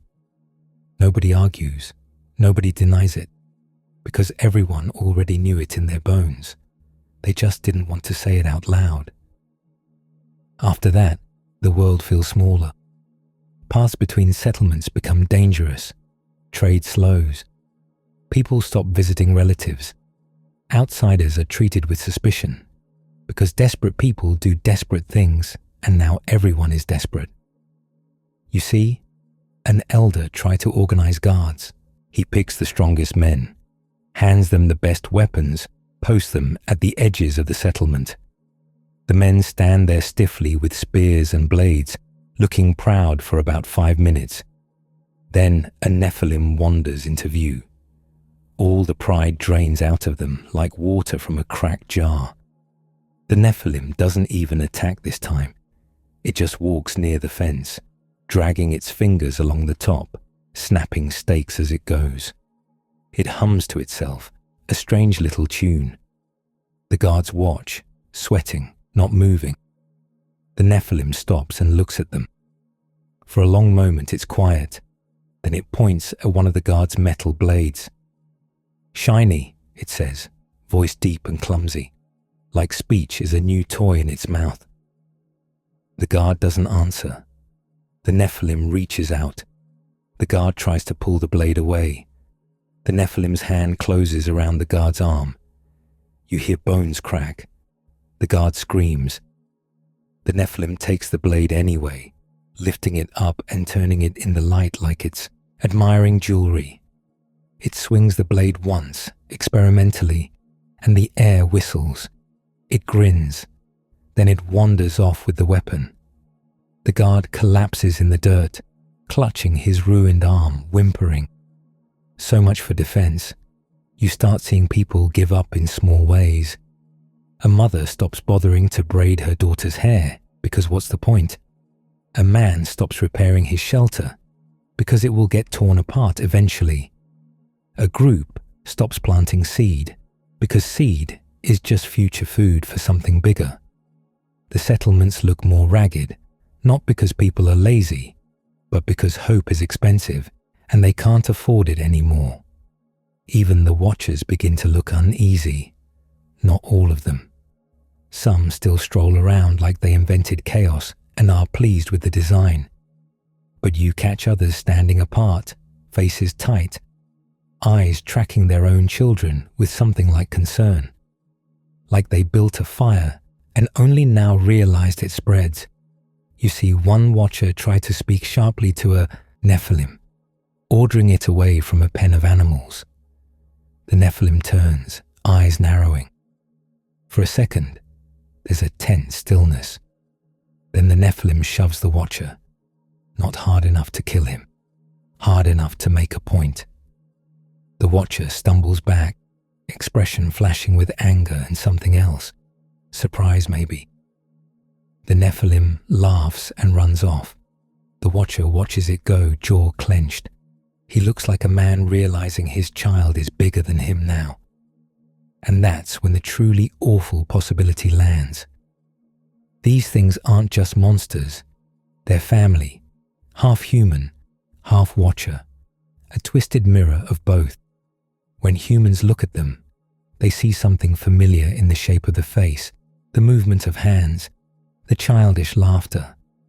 It makes the horror harder to hold because part of you recognizes what should have been. You see it in parents' eyes. A woman whose daughter was taken by a watcher watches a Nephilim pass, and her expression flickers with grief, disgust, and a strange, sick pride that she smothers immediately. A man stares at a Nephilim's profile and mutters, barely audible, "It has my nose." Then he spits in the dirt like he's trying to spit the thought out of himself. The world becomes a place where love and terror share the same room. Enoch moves through all this like a man walking through smoke.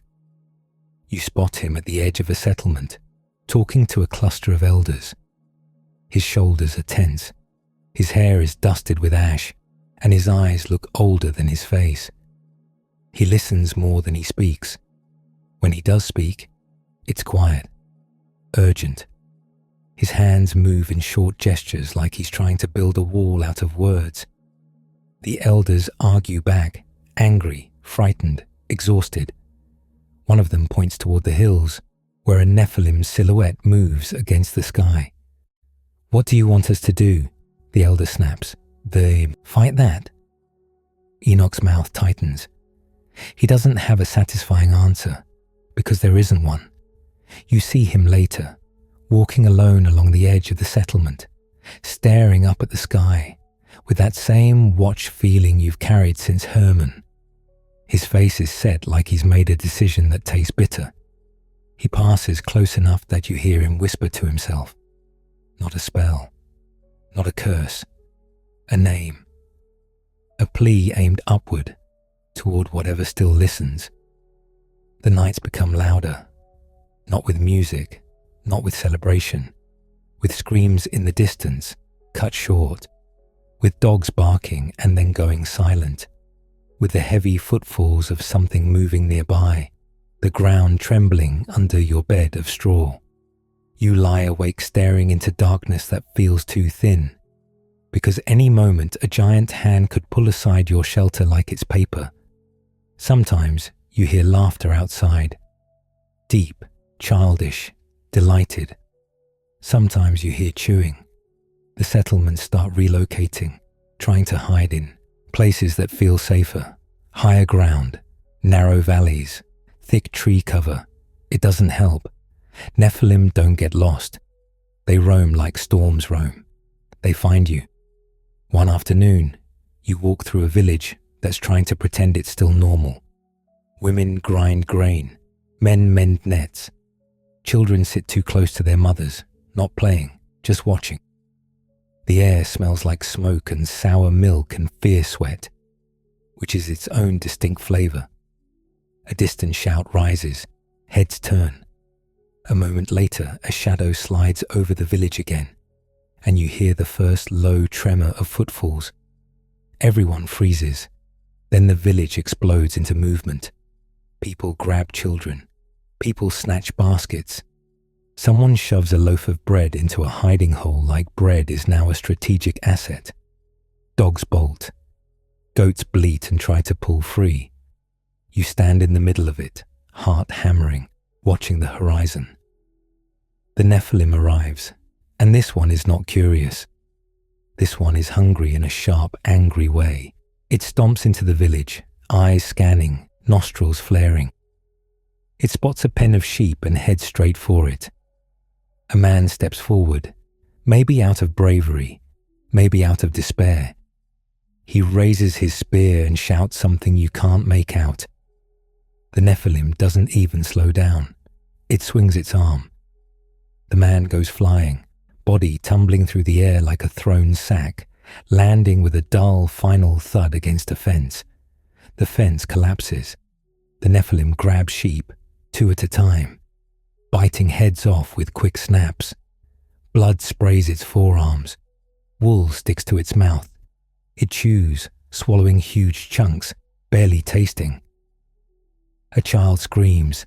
The Nephilim's head jerks toward the sound. For a second, its face softens with interest, like it just remembered another kind of food exists. It takes one step toward the shelters. A woman shoves the child behind her, hands shaking, eyes wild. She's holding a small knife. It looks like a toothpick. The Nephilim stares at her. Then it laughs.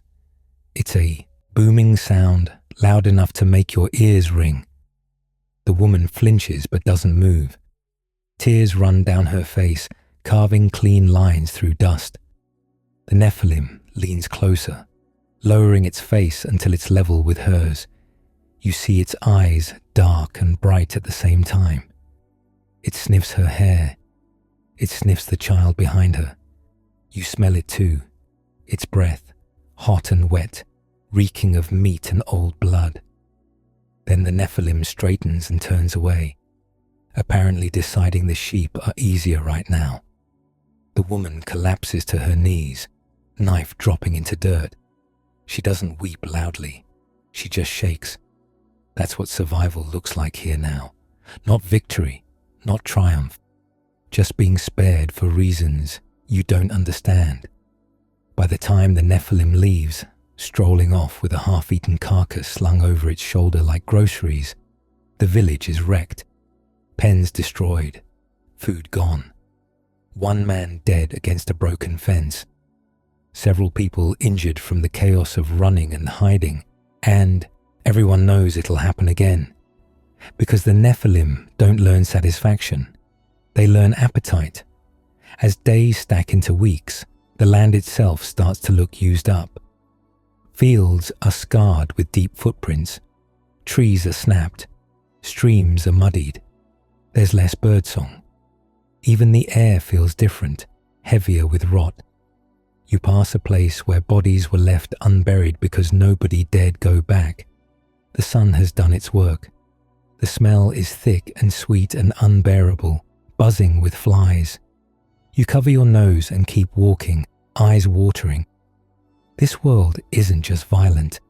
It's spoiled. It's like something in the foundation has gone bad, and now everything growing on top of it tastes wrong. You begin to understand why people stop talking about the future. There's no long-term planning when giants are eating the calendar. There's only today. There's only hiding. There's only trying to keep your child quiet when a shadow passes overhead, and through all of it, the watchers remain, walking among the ruins of the lives they cracked open. Some of them still take what they want. Some of them look shaken. Some of them argue with each other in voices that vibrate the air, as if the consequences are finally loud enough to bother them. But none of them can unmake what's been made. One evening, you climb a low rise outside a settlement and look out over the land. Smoke rises from scattered fires, thin and lonely. In the distance, you see a Nephilim moving across a valley, its silhouette blotting out pieces of the horizon. You hear faint screams too far away to help. You feel the watched feeling again, stronger than ever.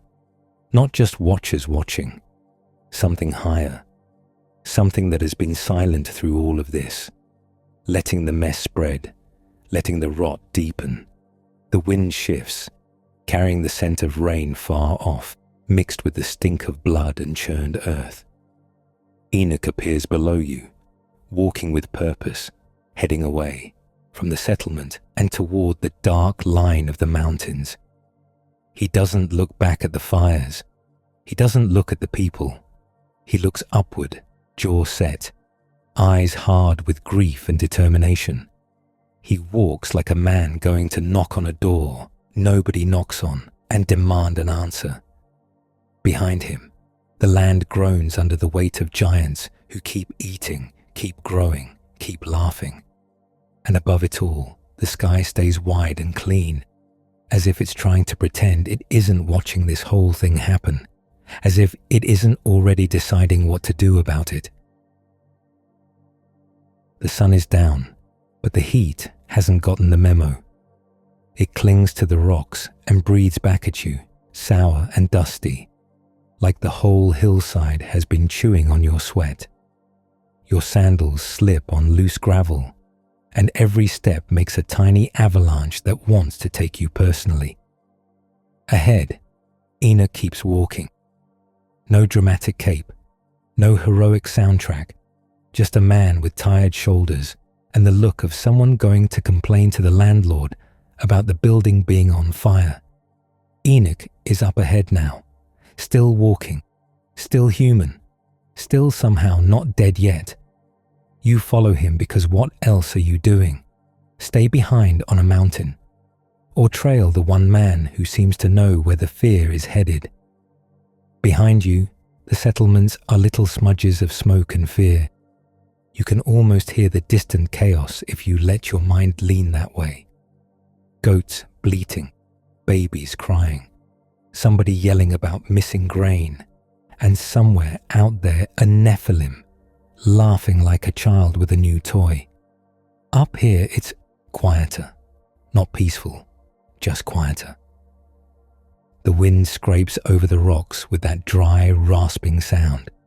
It carries the smell of crushed herbs, sun-baked dirt, and the faint, stale scent of old animal droppings left by creatures who apparently also enjoy scenic overlooks.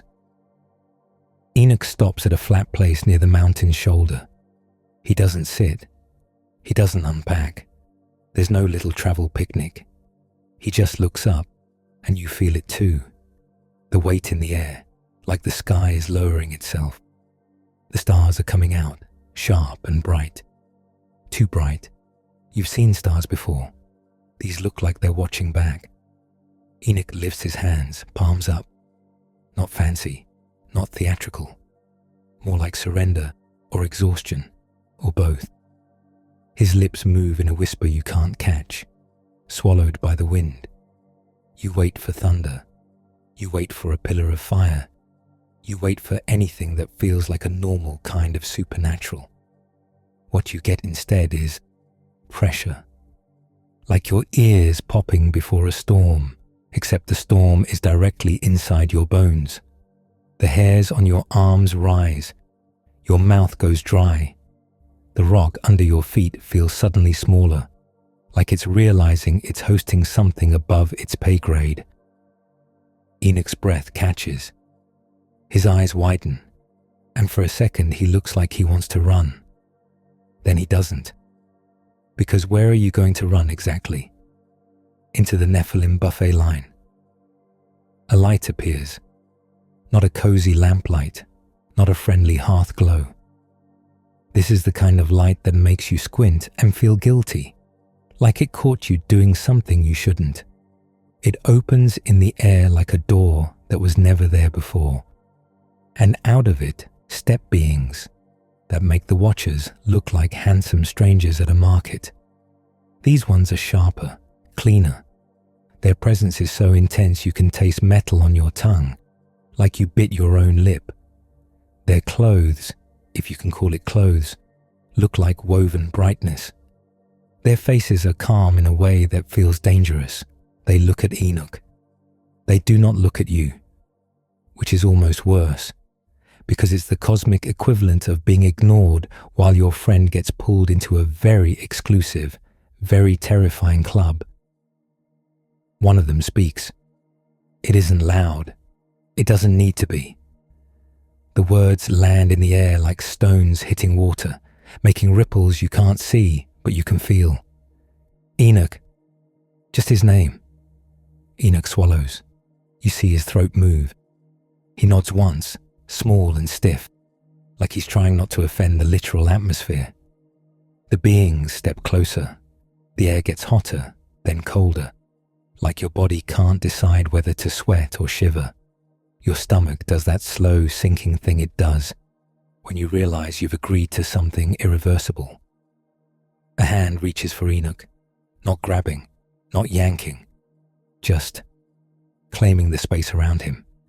Enoch's feet lift off the rock. No struggle, no flailing. He rises like gravity got fired.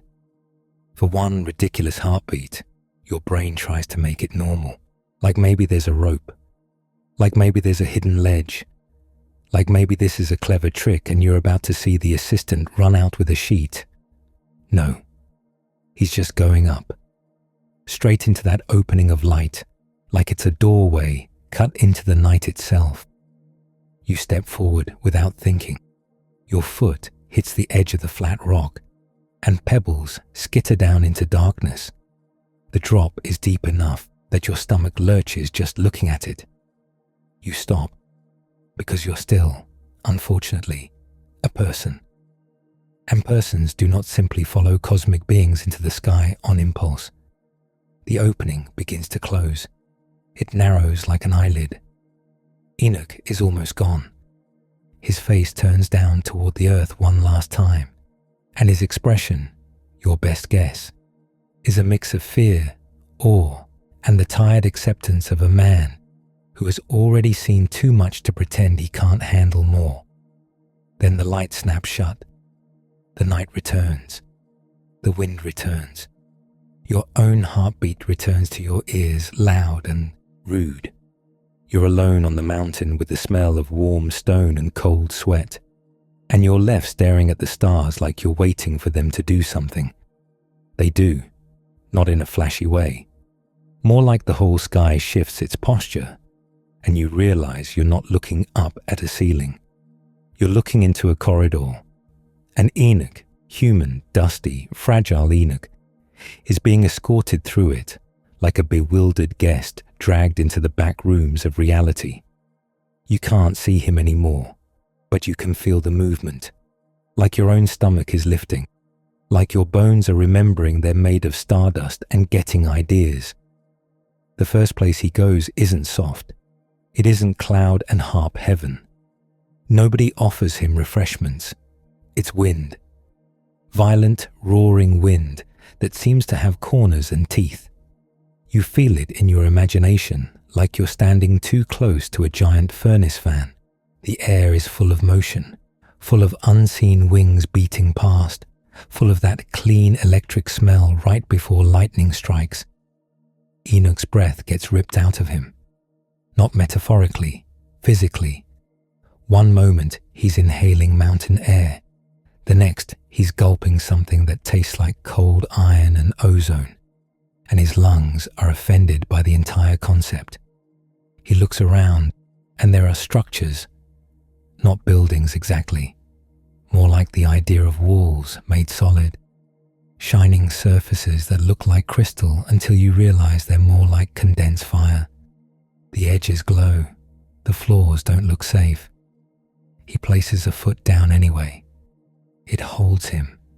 It also burns. Not like stepping into a campfire, more like stepping onto a sun-warmed rock, but the rock is angry and alive and very aware of your weight. Enoch flinches, jaw tight. The beings beside him, his escorts, his handlers, his cosmic chaperones, don't flinch. This is their normal. They move forward, and Enoch moves with them, because the alternative is standing alone in a place where even the air feels like it could file paperwork against you. There are other beings here, so many. They move in lines and clusters, purposeful and efficient, like the world's most intense beehive. Their voices aren't loud, but they stack over each other in layers, tones and harmonies that make your teeth ache. Enoch tries to look at them without looking too hard. It's the same instinct you have when you pass a group of very confident strangers in the dark. You don't want to stare. Staring feels like an invitation. He passes something like a gateway. It's tall, radiant and humming. The sound is so steady it feels like it's holding the place together. Past it, there's an opening where the sky is visible, and the sky is not the sky he knows. It's deeper. It looks like a dark ocean with lights embedded in it, and the lights move. He stops, blinking hard, because his brain is trying to protect him by insisting it's tired. One of the escorts turns its face toward him. Its eyes are bright, calm, mercilessly clear. The being gestures, and the air in front of them folds, not bends, folds, like fabric. And suddenly Enoch is moving again, but not walking, falling upward. You know that horrible stomach drop feeling when you miss a step on a staircase? Now stretch it out into something endless, and add the sensation that your soul is being lifted by the back of its shirt. Enoch's stomach flips. His hands reach out for something to grab. There is nothing to grab. The place he arrives in next is colder, so cold it feels sterile, like a room scrubbed clean of warmth. The air smells sharp, almost sweet, like snow when it's new and hasn't been peed on by livestock yet. There are chambers, storehouses. That's the only word that fits. Vast spaces carved into something. Not rock, not cloud, something like hardened light. Inside are things that make no sense down on earth. Snow, piled high, glittering. Hail, stored like weapons. Mist, thick and coiled like it's waiting for instructions.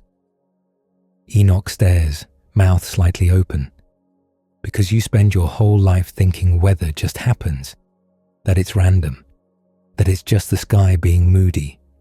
Up here it's organized, catalogued, shelved. He watches beings move through the storehouses with calm efficiency, like they're managing inventory for the world below. The thought lands in his eyes like a weight. The storms that ruin fields, the hail that destroys crops, the drought that turns wells to mud. None of it is an accident. It's all sitting here waiting. His escorts don't let him linger. They guide him onward, past doors that glow with a light too clean to be friendly. He catches glimpses through openings, winds moving like animals, restrained. Thunder piled up like rolled drums. He hears sounds, distant, contained roars, that remind him of the storms back on Earth. And the whole time, he keeps swallowing, like his body is trying to wash down fear. Up again. The movement is smoother now, like his stomach has given up protesting. The next place is darker, not in a shadowy way, in a deep space way. The air is thinner. It tastes faintly of stone dust and something sharp, like flint. This is where the lights are, the stars, and they are not cute. They're not twinkly decorations. They are massive presences, arranged and contained, bright enough to hurt your eyes even when you don't have eyes there. Enoch looks at one, and it feels like looking into a furnace. He squints, tears forming instantly, and his cheeks sting where the tears run, because even the air is dry and cold. The escort closest to him lifts a hand, and Enoch's eyes stop burning as much. A mercy, a small one. He sees paths, tracks, like invisible roads. The stars seem set in patterns that aren't decorative but functional, like routes they follow.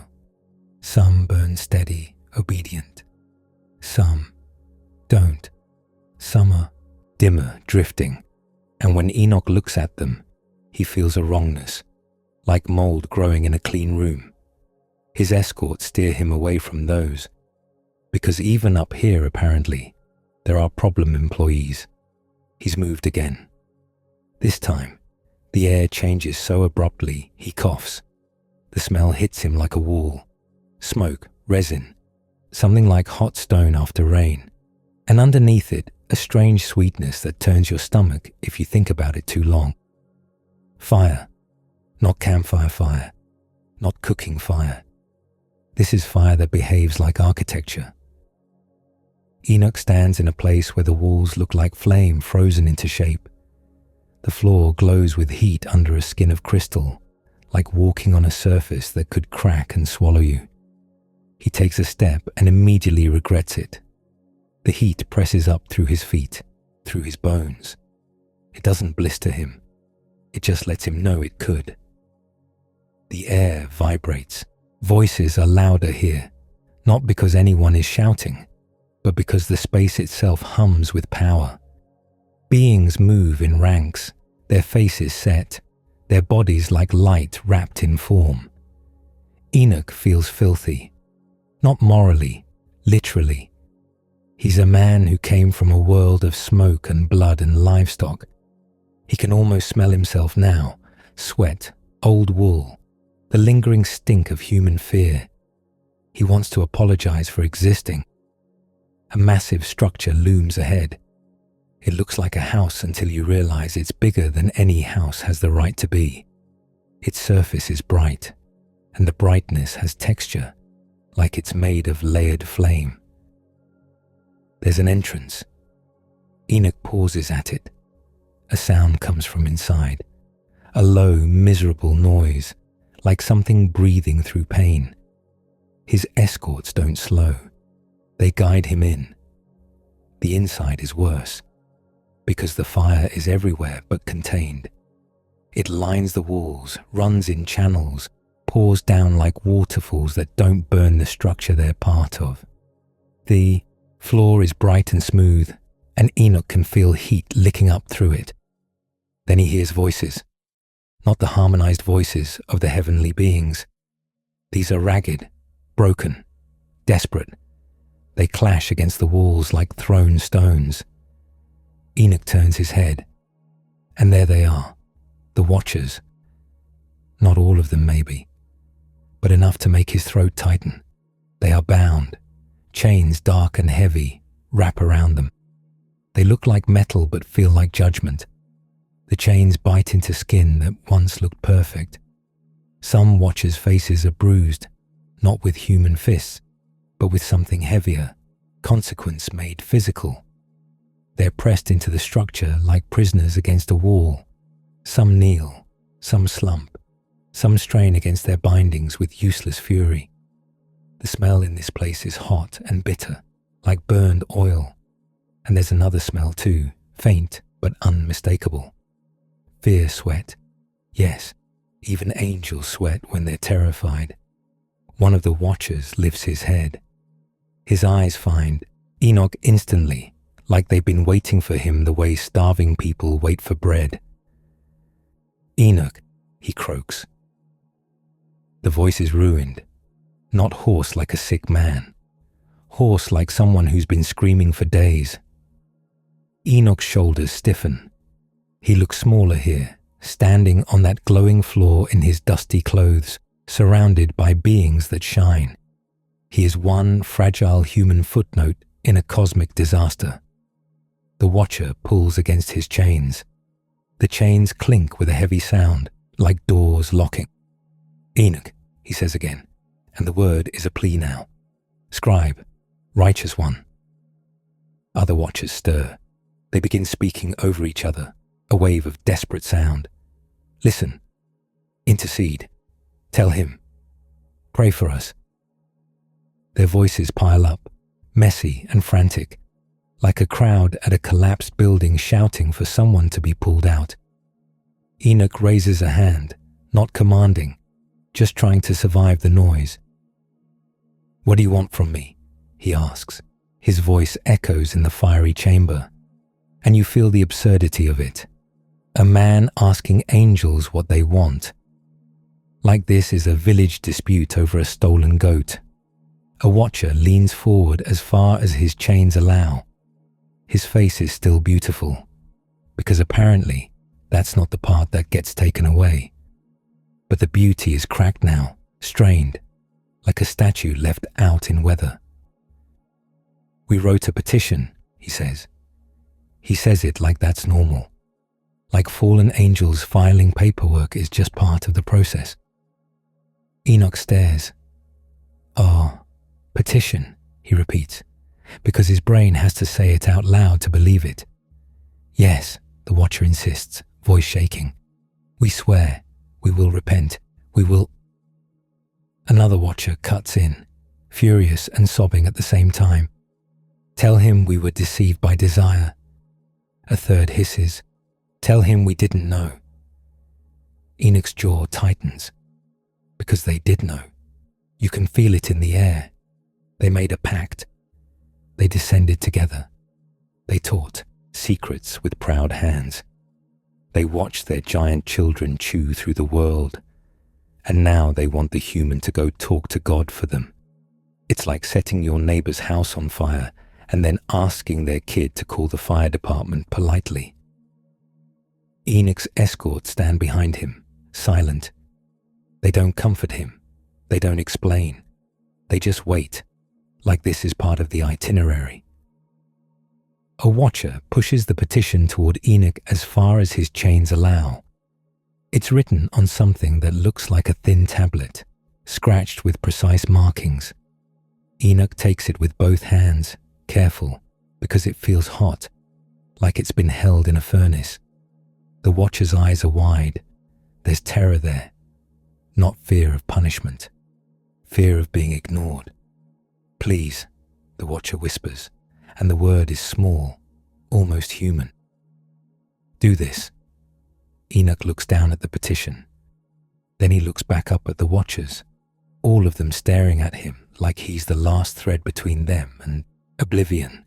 He nods once, not because he's happy, not because he's confident, because he's Enoch, and he walked up a mountain to demand an answer, and now the answer is demanding things back. His escorts move. Enoch is guided out of the prison. The watchers' voices follow him, calling his name, pleading, bargaining, crying out like trapped animals. The door closes behind him, and the sound cuts off abruptly. The silence afterward is worse, because it's clean, because it's final.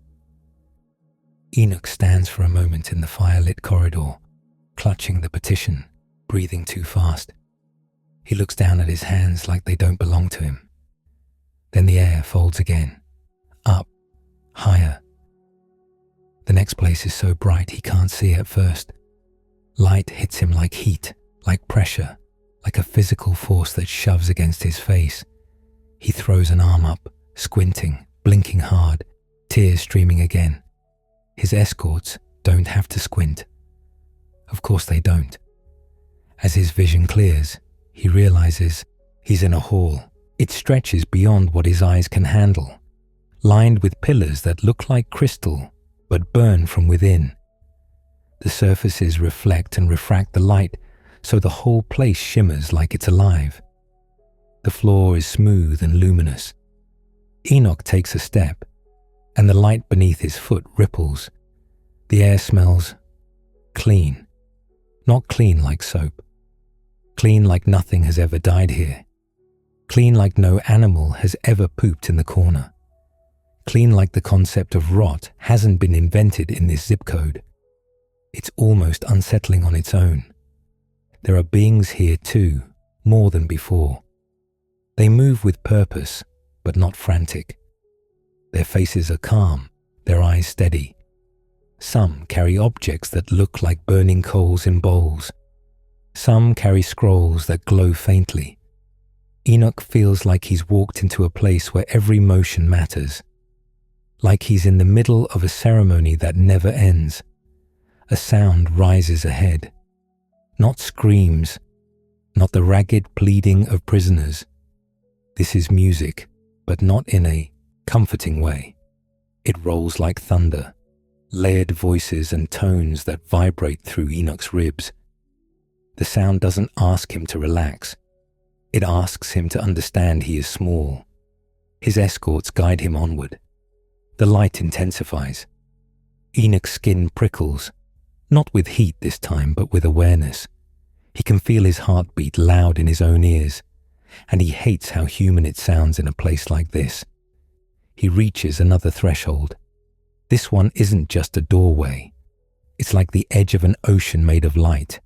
Beyond it is something else. Enoch hesitates. His escorts do not.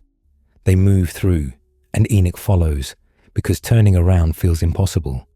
Behind him are prisons and fire, and the memory of watchers begging like desperate men. Ahead is brightness so intense it threatens to erase him. He steps through, and the first thing he notices is that the air itself looks like it's burning. Not flames, brilliance. Like the space is saturated with radiance the way a room can be, saturated with smoke. The second thing he notices is the throne. It isn't a chair. Calling it a throne is like calling the sea a puddle. It is a presence, a center, a thing that everything else orbits. It blazes with light that isn't just bright, but alive, pulsing and shifting. Too intense for Enoch's mind to hold. He tries to look at it directly.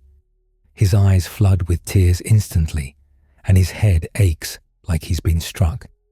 He drops his gaze, breathing hard, heart hammering. His body wants to collapse. Not because he's weak, because he's human, and this is not a human environment. Around the throne, there are rivers. Not water rivers, fire rivers. They flow like liquid light, curling and streaming, and they make no sound you'd recognize. The sound is more like a hum, a vibration that fills the space and makes Enoch's teeth buzz. Above, the ceiling, or whatever you call it, looks like swirling crystal and flame layered together, shifting in patterns that never repeat. The whole place feels like it was built out of holiness, the way a house is built out of timber. Enoch's escorts stop. They do not push him forward. They don't have to, because Enoch can't go forward unless he is invited, and he knows it the way you know not to touch a hot oven. He clutches the petition in his hands. It feels suddenly ridiculous, like bringing a small clay tablet into a room where stars could be filed as paperwork. A voice speaks, not loud, not quiet. It fills the space like gravity fills the world. It's everywhere at once, not coming from a mouth but from reality itself. Enoch drops to his knees, not as a gesture, as a reflex. His forehead touches the glowing floor, and the floor does not burn him.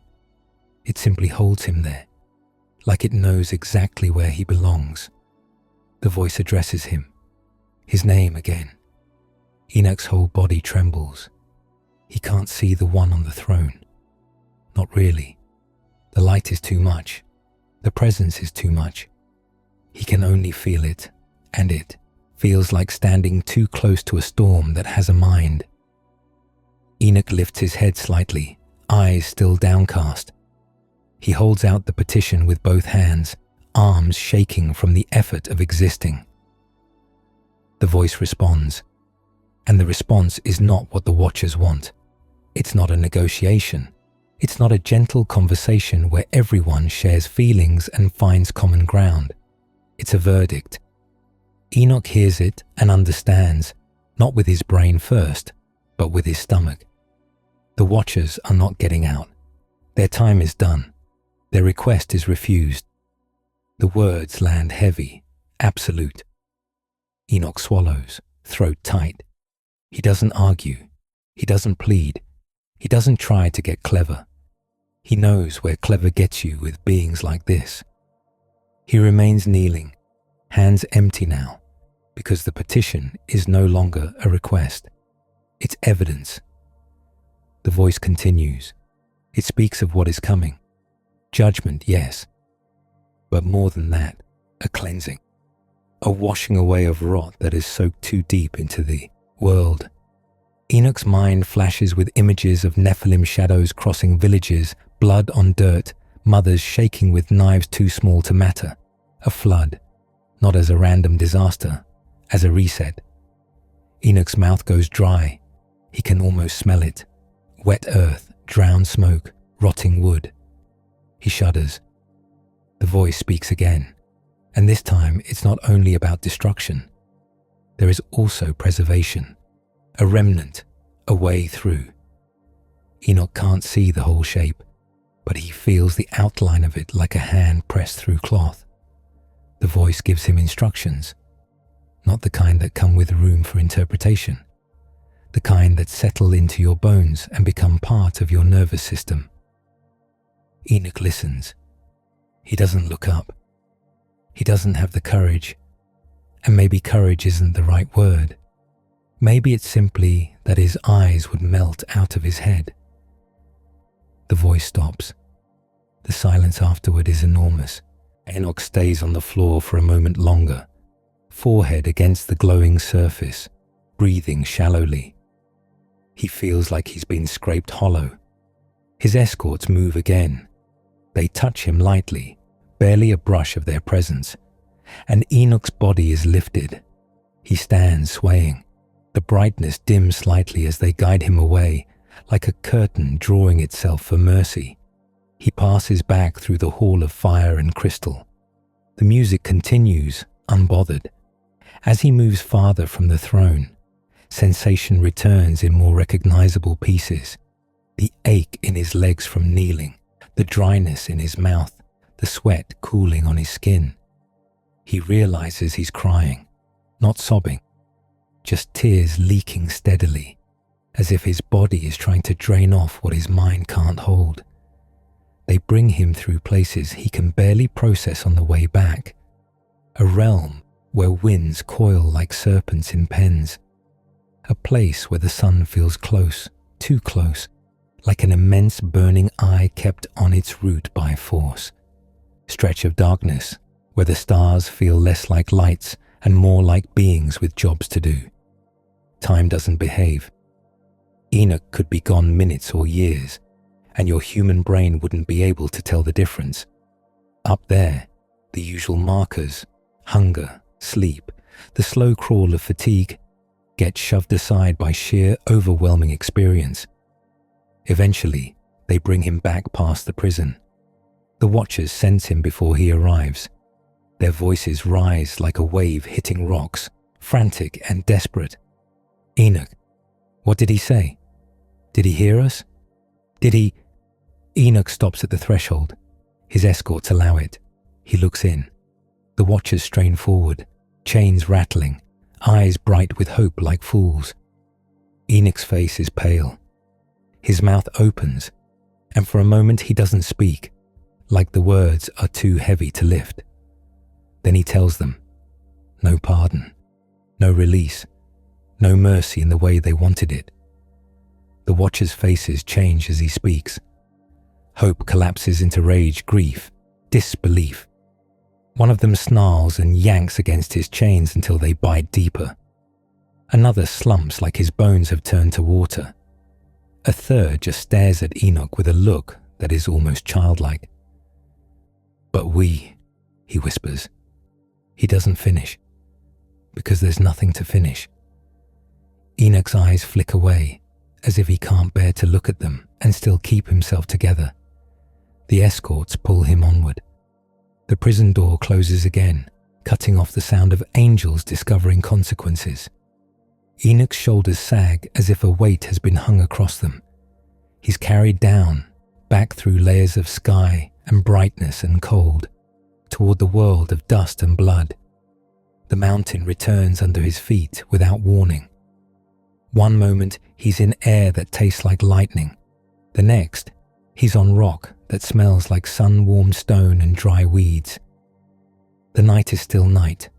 The stars are still stars. But they feel different, like you know too much now.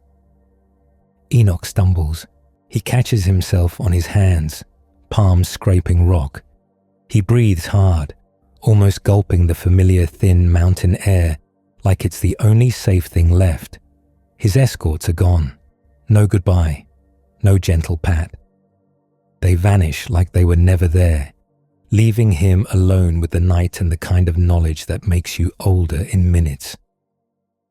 He sits back on his heels, staring into the darkness toward the settlements.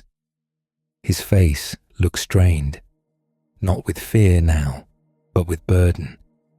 He rubs his hands together, as if trying to wipe off the feel of that throne room's light. It doesn't come off. He stands slowly. His knees shake. His body is trying to remember gravity and failing.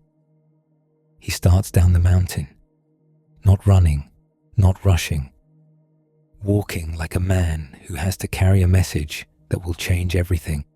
And he can already hear the arguments, the denial, the pleading, the sobbing. He can already smell the smoke of frightened fires and the sour sweat of people who haven't slept because shadows keep passing overhead. As he descends, the wind shifts. From below comes the faint stink of human life. Cooking smoke, animal pens, unwashed bodies, damp straw, and that metallic tang that always seems to follow violence around like a stray dog. Enoch keeps walking into it anyway. Halfway down, he pauses. He looks off to the side where the land drops away into a dark valley. The moonlight paints the rocks in pale strips, and for a moment you can see the bones of the world. Ridges, cracks, hollows.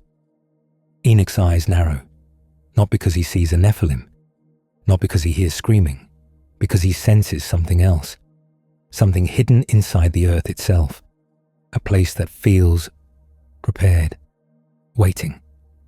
He swallows. His hand lifts, hovering in the air as if he can feel the shape of it without touching it. The wind passes over that valley, cold and dry, and for a moment you get the sick impression of emptiness beneath the rocks.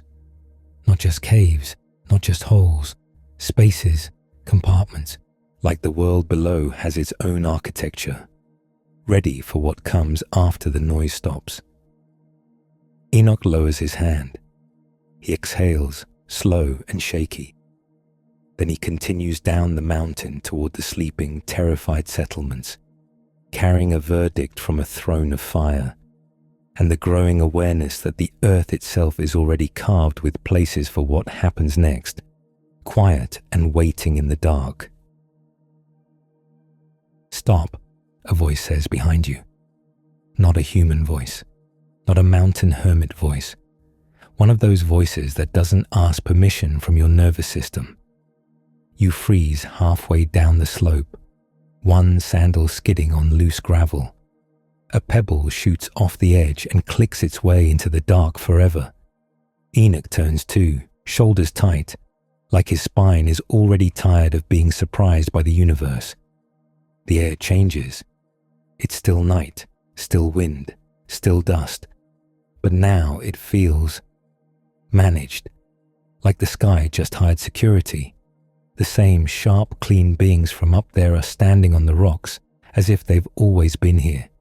No footprints, no breath, no little grunt from the climb. Just present. One of them looks past you, toward that valley Enoch stared at, and you get the sickening sense that you weren't wrong. Something is hollow down there. Not hollow like a cave where teenagers go to make bad decisions. Hollow like the earth has a basement and it has rules.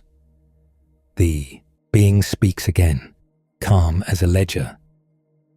"Enoch, come." Enoch swallows, because of course this is happening. Of course the tour isn't over. Of course there's a bonus section. He starts walking, and you follow, because your options are limited to follow the prophet, or be alone on a mountain where giants eat people. The descent shifts.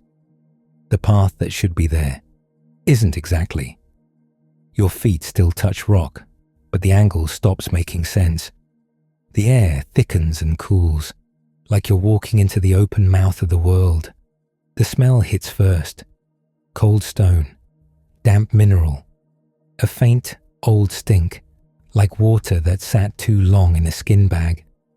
Under it, something sour and human adjacent, like fear lived here and never fully moved out. Enoch slows as the valley opens up. By moonlight it looks normal enough.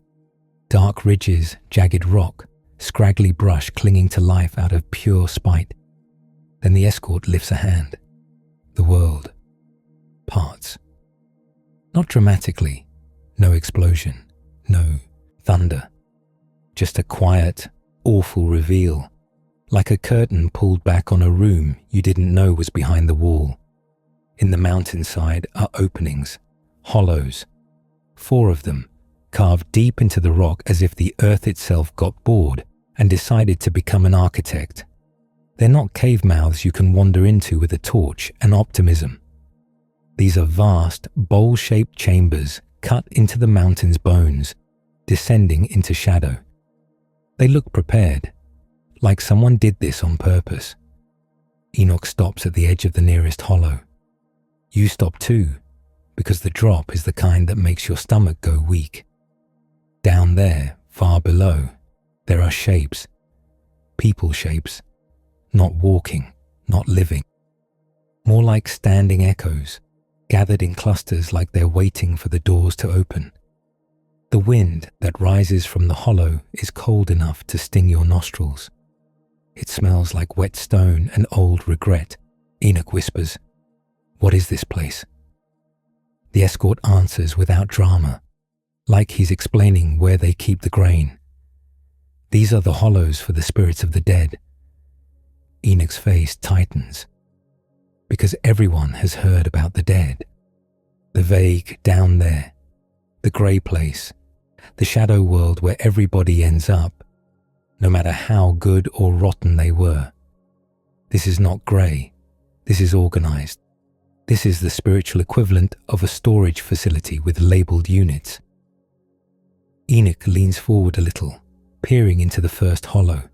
A faint light is down there, not bright, not cheerful, more like a pale glow that says, "You are not currently in flames," which is honestly an upgrade. In the light, the gathered spirits look quieter, less twisted, less restless, like they can breathe, if breathing still exists for them. There's water too, a spring or a channel, glimmering faintly along the stone. You hear it if you listen, soft trickling, the only sound in this place that isn't wind or silence. Enoch's shoulders drop a fraction at the sound of water, like his body remembers comfort and is shocked it's allowed to exist here. He points, voice low, "And that one." The escort's gaze doesn't even flicker. "This hollow is for the righteous." Of course it is. Of course the righteous get the unit with the little water feature. Enoch swallows again, eyes moving to the next hollow. This one is darker, not just less light. Darker like the shadow has weight, like it presses against the rock and refuses to be moved. The air rising from it is colder. It carries a faint metallic smell, blood remembered, not blood fresh. It makes your tongue feel dry, like you licked a stone. Down there, the spirits are more scattered. Some cluster close together. Some stand apart, angled away from everyone else, like they're still doing that thing where they pretend they're not desperate for company. They look unsettled, not screaming, not burning, just waiting with an edge. Enoch's voice turns rough. "Why are there divisions?" The escort finally looks at him, as if this should be obvious. "So each receives what is appointed." That sentence lands like a rock in your chest. Appointed, not random, not vague. Appointed. Enoch gestures toward the darker hollow. "Who is there?" The escort answers, patient and terrible. "This is for those who are not righteous, but whose judgment has not yet come." Enoch blinks hard. So some people are down there in the dark, not fully punished, not fully released. They're in a holding pattern, a waiting room, a cosmic bench under flickering lights where nobody brings you water, and the magazines are all from 50 years ago. Enoch shifts his feet on the rock ledge. Gravel crunches under his sandal. His eyes go to the third hollow. This one is worse. The darkness is deeper, and it's not quiet down there. It has a sound, murmuring, low and constant, like a crowd behind a wall. The air that rises from it smells bitter, like smoke clinging to hair. It makes your eyes sting, though there's no visible fire. The spirits in this hollow are restless. They move without going anywhere. They huddle. They jolt apart. They turn and turn again, like they can't stop replaying something. Enoch's voice drops. And then, the escort doesn't soften. This hollow is for those who made their cries rise to heaven. Enoch's jaw tightens at that phrase. Cries, not complaints, not gossip. Cries, the kind that come out of you when someone takes something that can't be replaced. The escort continues, and the words come out as smooth as poured water. Their accusers stand before the Holy One. Enoch's face goes pale in the moonlight. Because this isn't just about bad people. This is about violence that left witnesses, human witnesses or spiritual ones, will not let it slide. Enoch looks like he wants to step back from the ledge, but his feet won't move. His eyes drift to the fourth hollow. This one doesn't even pretend. There's no light down there at all, no glimmer, no water, no mercy spring. The opening breathes out air that is hot and foul, like a kiln venting. It carries the stench of something scorched, wood, hair, fat, all of it blurred into one ugly note. You know that smell. You've smelled it when meat burns too long over a fire and the grease smokes. You've smelled it when a village fire went wrong and the wind brought you something you didn't want to identify. Now imagine it coming from inside a mountain. Enoch stands rigid, staring. Down inside the pitch black hollow, you can't see spirits clearly, but you can feel them. A presence like insects under a stone, a pressure, a tremble in the air that doesn't match wind. Enoch's voice is barely there. What is that?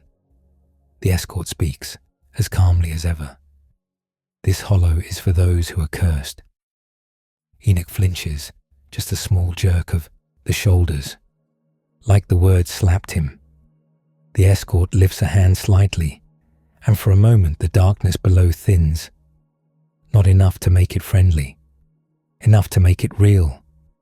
You see shapes, twisted and packed together, like people crammed into a space too small. Their faces, if you can call them faces, are clenched in expressions that never get relief. Their mouths open in soundless cries, like the scream got stuck somewhere between spirit and air. A wave of heat rises, and Enoch takes an involuntary step back.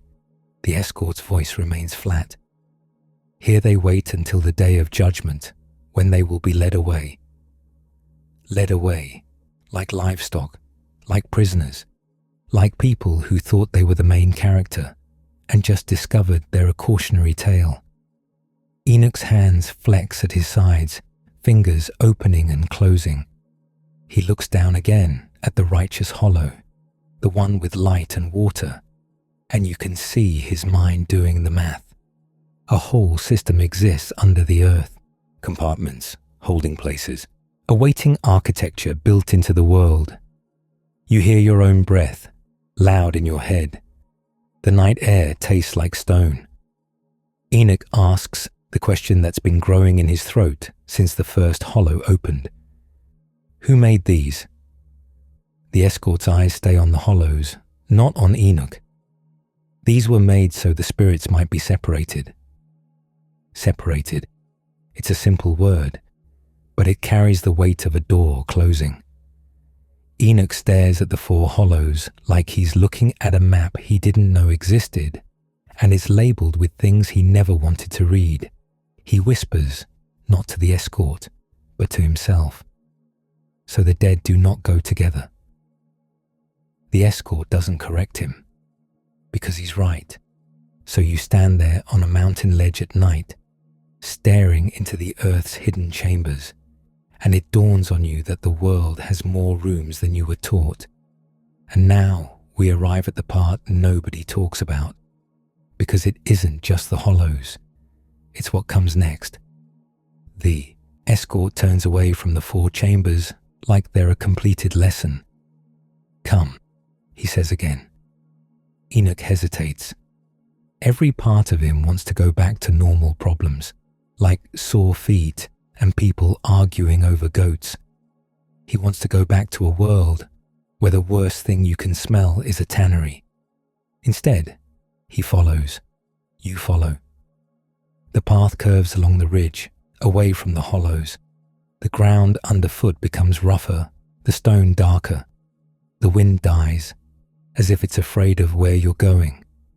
The air grows warmer, not sun warm, under oven warm, like you're walking near a place where heat has been trapped for a long time and is now leaking out through cracks.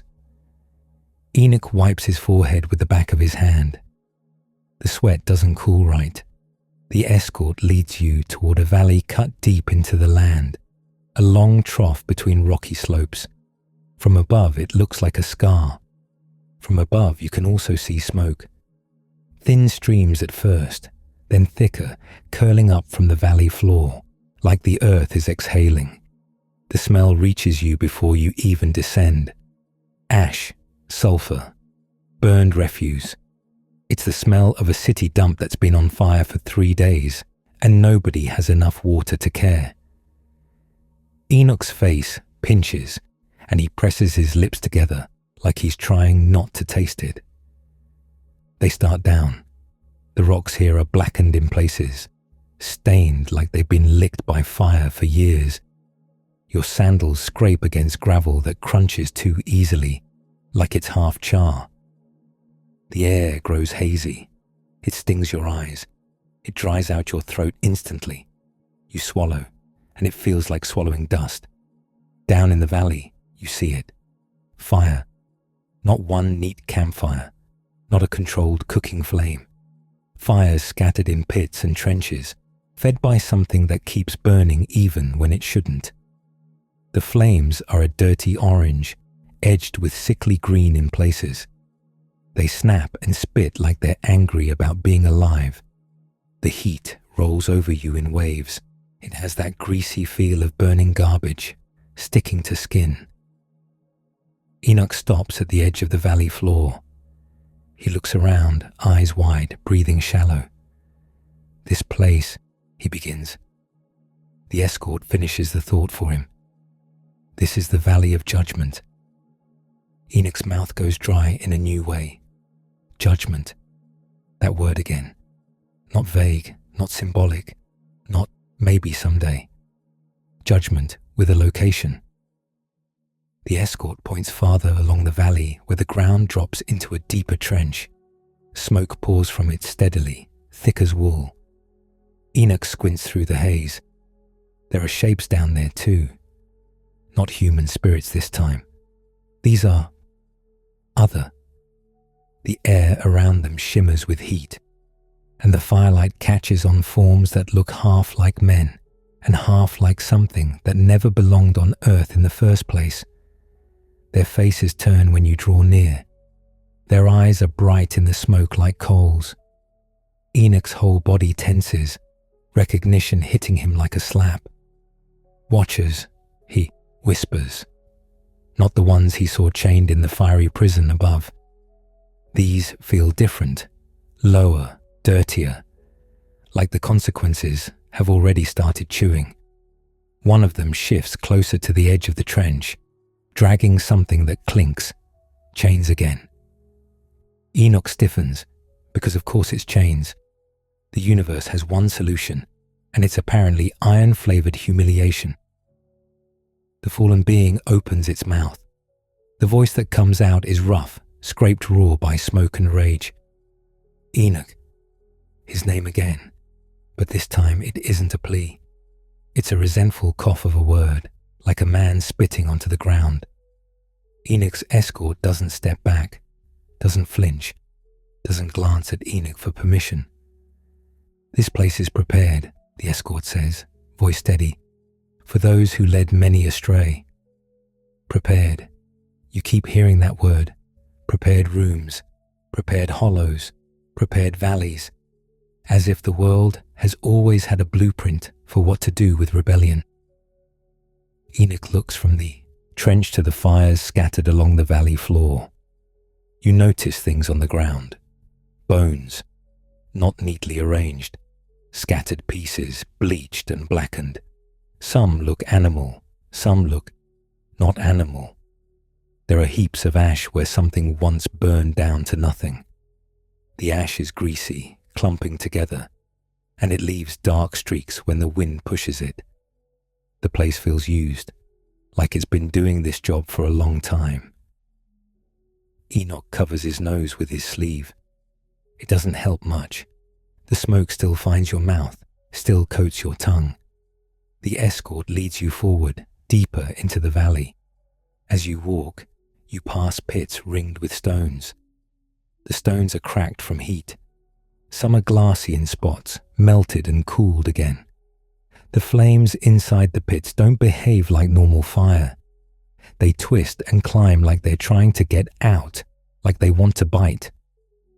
Enoch steps around one pit too quickly, and the heat catches his calf. He jerks, biting back a sound. The fire didn't touch him. It just reminded him it exists. You keep moving. Farther on, the valley narrows, hemmed in by rock walls that rise steeply. Smoke collects here, trapped. It turns the world into a dim orange fog. Through the haze, you see something ahead that looks like a doorway, not carved, not built, more like an opening where the rock has been split and the darkness inside is deeper than shadow. The air coming from it is hot and wet. That's the worst part. Hot and wet like breath, like the valley itself is a living throat. Enoch stops again, feet planted, because even he has limits. The escort stands beside him, unbothered. "What is that place?" Enoch asks, voice hoarse. The escort answers with the same calm he used for the hollows of the dead. "This is the cursed valley." Enoch's eyes track the opening. The smoke swirls around it and gets pulled in, as if the darkness is inhaling. He swallows hard. For whom? The escort's eyes don't change. For those who speak against what is holy. Enoch's face tightens. Words. It isn't only murder and violence. It isn't only teaching forbidden arts and making monsters. Words, too. There's a category for that. The valley seems to listen. The fires crackle behind you, impatient. You stand at the edge of that opening, and your mind tries to protect you by making it smaller. It wants to call it a cave. It isn't a cave. It feels like a mouth. And your stomach flips, because you can feel the future forming. People are going to tell stories about this place. Not because they're poetic, because they're terrified. A valley where fire eats refuse. A trench where the cursed are held. A place outside the camp, outside the city, outside the clean world, where what you don't want to think about gets taken and burned. It's not hard to imagine someone standing near a place like this and saying, with a shiver, "This is what happens." Enoch turns his head away, eyes watering from smoke and something else. He looks at the escort, and the question in his expression is almost angry. So there is punishment after death. The escort doesn't argue, doesn't lecture. He just answers like he's stating the weather. There is separation. That word again, separation. Enoch closes his eyes for a moment, as if he's trying to store this information somewhere in his body that won't break him. When he opens them, his gaze goes back to the valley. Fires, pits, smoke, trench, opening. He looks like a man standing in a marketplace, realizing the prices are not negotiable. The escort gestures up the valley, away from the worst of the smoke. "Come." So you walk again, because apparently your feet are enrolled in this. The ground slopes upwards slightly. The air clears just enough that you can breathe without tasting ash with every inhale. But the smell never leaves. It clings to hair, cloth, skin. It's the kind of smell that will follow you into your dreams and ruin them. As you climb, You pass a place where the rock wall is streaked with dark lines. At first you think it's soot. Then you realize it's something else. It looks like the rock itself wept and the tears burn trails down its face. Enoch reaches out, hesitant, and touches the streak with one finger. He pulls back immediately, rubbing his finger against his thumb. It leaves a gritty black smear. He holds his hand up to the moonlight, staring at the soot like it's evidence. His escort watches him. Enoch's voice is quiet, strained. And the dead, they know where they are. The escort answers, they know. That's all. No comfort, no soft landing. Just, they know. You keep walking until the valley opens again, wider now, less choked with smoke. The fires are still visible behind you, little angry points in the distance. Ahead, the land turns rocky and barren.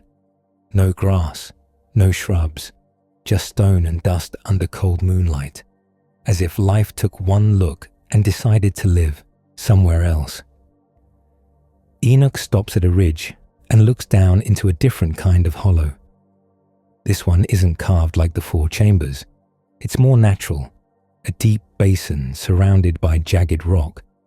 In the center is darkness pooled like water. The air here is colder. It smells like dry stone and something faintly sweet, like decay that's been sealed away too long. Enoch leans forward, brow furrowing. This feels... He doesn't finish because the feeling is hard to name. It feels like waiting, like a courtroom before the judge arrives. The escort speaks from beside him. This is a place for the spirits who do not yet have rest. Enoch's throat tightens. Not rest. You look down into that basin and feel the truth of it. This isn't fire. This isn't light. It's suspension. It's unfinished business turned into geography. Enoch's shoulders sag, and for a second he looks older than he did on the mountain. He rubs a hand over his face, smearing dust and sweat. He looks like a man who walked into a room expecting one horrible fact and found a whole filing cabinet. He turns away from the basin and looks back toward the direction of the settlements, toward human life with its loud, filthy simplicity. From here, you can almost imagine the smell of those places again. Smoke, dung, sour milk, unwashed bodies, bread baked too hard and eaten too fast. Enoch's voice is small. Why show me this? The escort looks at him, and for the first time the calm feels almost like pity. So you may speak. Enoch huffs a humorless breath. Speak. As if people are going to love hearing about the Earth's afterlife storage system. As if anyone is going to respond with, "Wow, thank you, Enoch. That was soothing." He looks down at his hands, still dirty from the mountain, still human. Then he looks up again, eyes narrowing, because he's not only afraid, he's stubborn. He's the kind of man who, when handed something unbearable, doesn't drop it. He grips it harder until his knuckles ache. Enoch turns back toward the valley of smoke and fire one last time. The glow paints the underside of the clouds faintly. The smoke trails upward and thins into the night, vanishing like it was never there. From a distance, it almost looks ordinary. A place where people burn trash. A place where refuse goes. A place outside the walls where you don't have to smell it during dinner. Except you know what it is now. You know what it's for.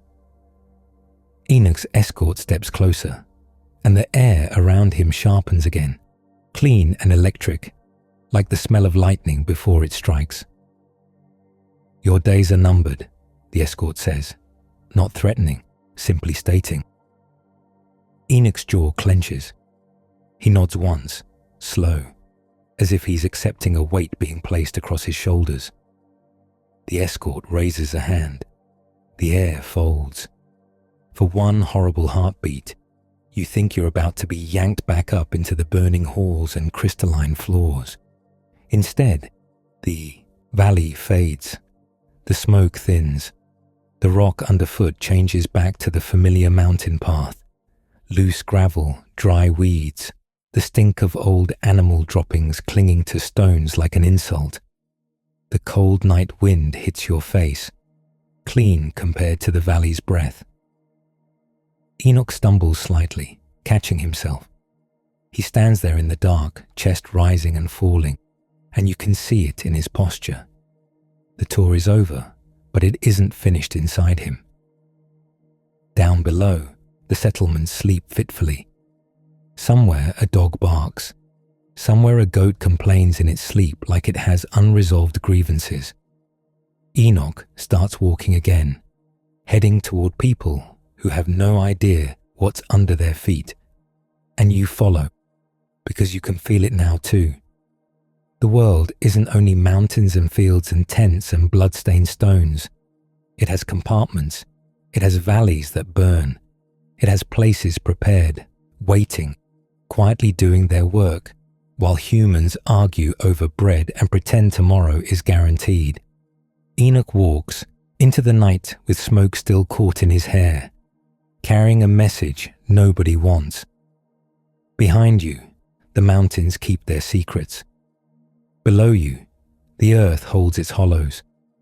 And somewhere, deeper than you want to picture, the fires continue to eat what's thrown to them, steady and patient, as if they've always been there and always will be there, doing the same grim job long after the shouting stops. So why does this book feel like contraband? Like something everyone touched once, and then pretended they'd never seen? You're still coming down off that mountain air, still tasting smoke in the back of your throat. When the world does that thing it loves to do, it keeps going without asking you.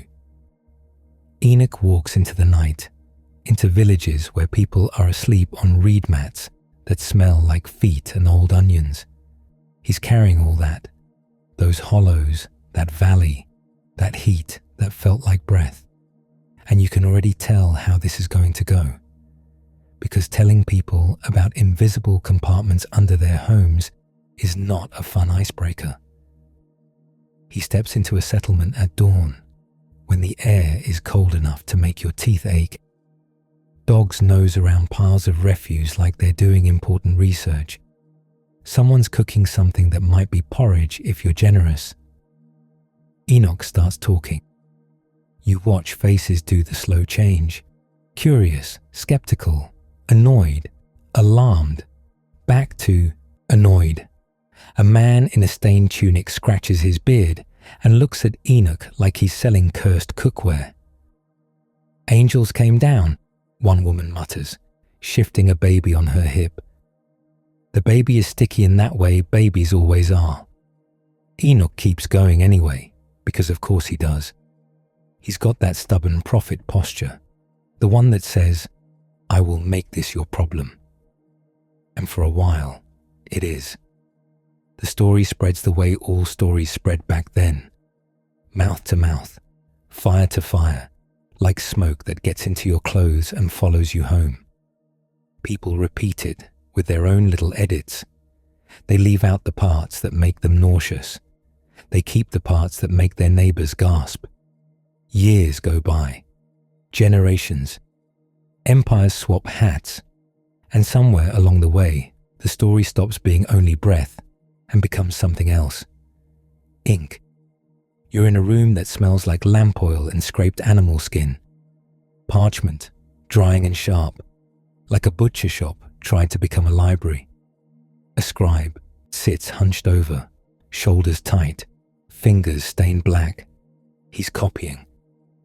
The reed pen squeaks faintly as it moves, dragging letters into existence.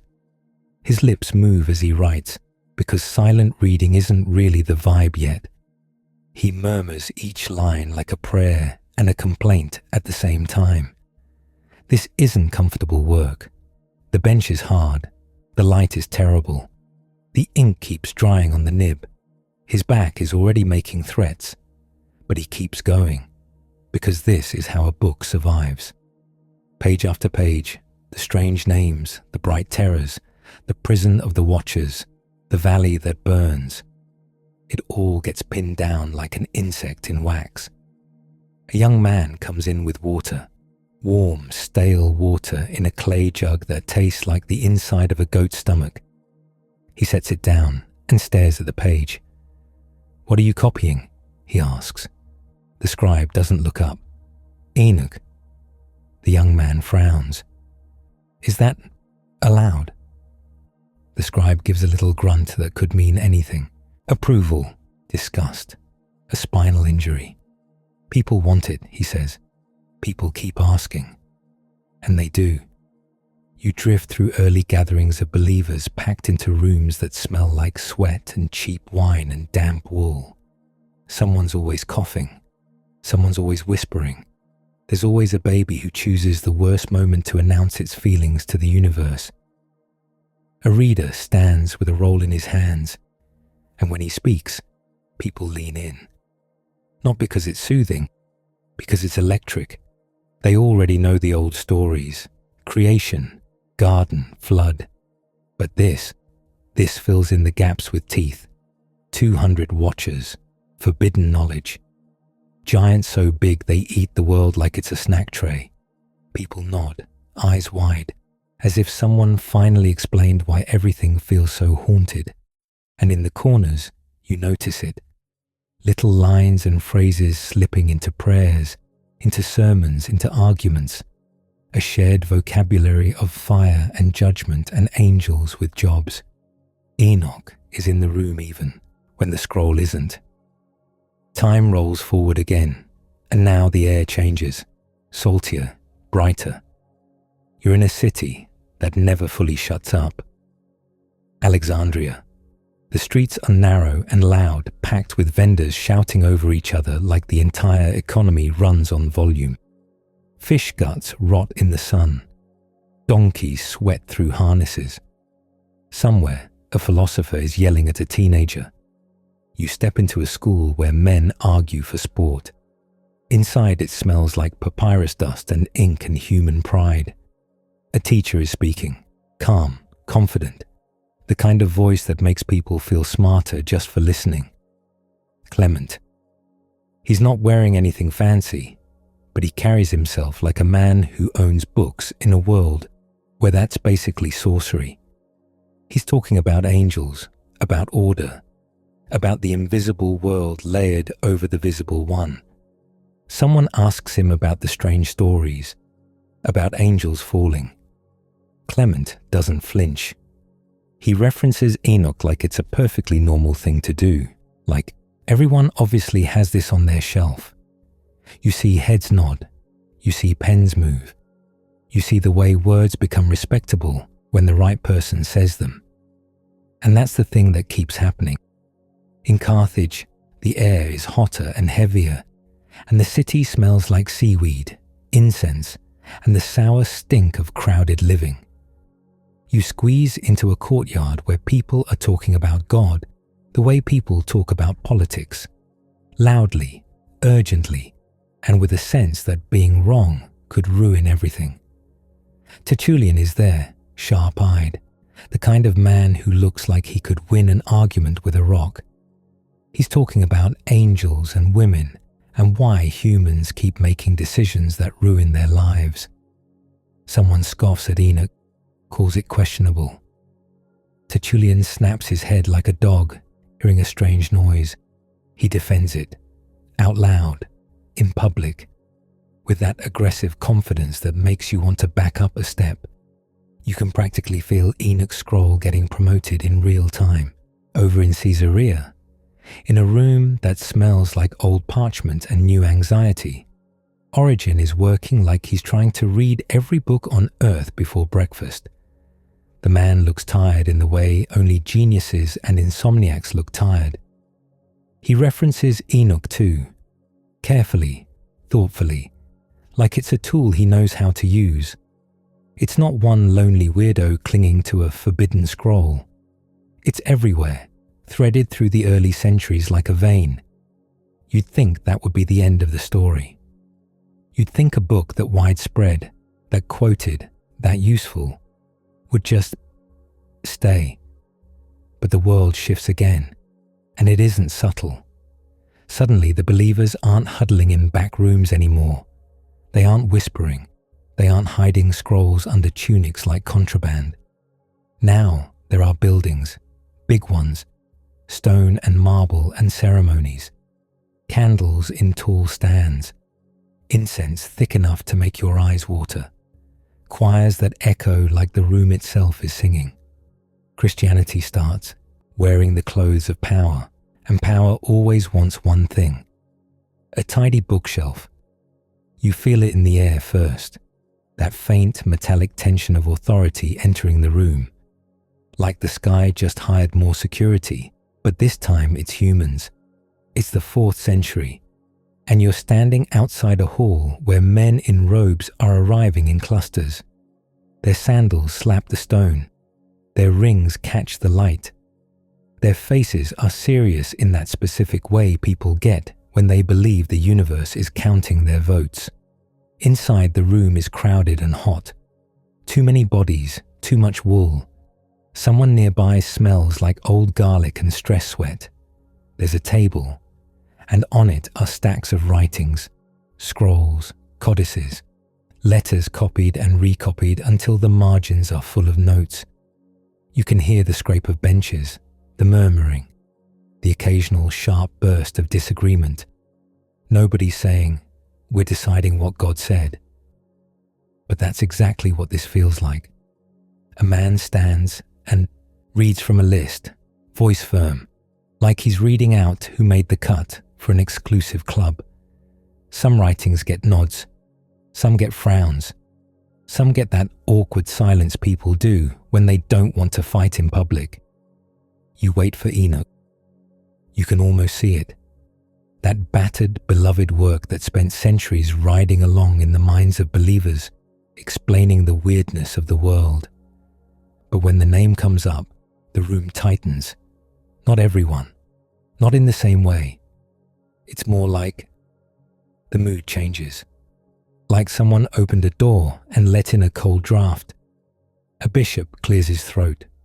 Another shifts, looking down at his hands as if they suddenly need his full attention. Someone says a word that lands like a stamp, not received.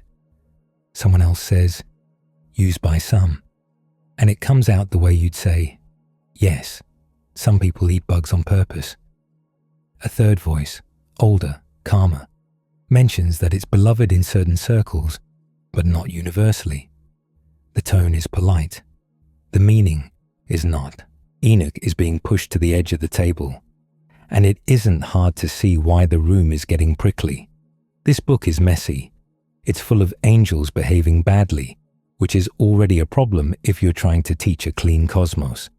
It gives too many details, too many names, too much imagery that people can latch onto and run with like a kid who found a knife.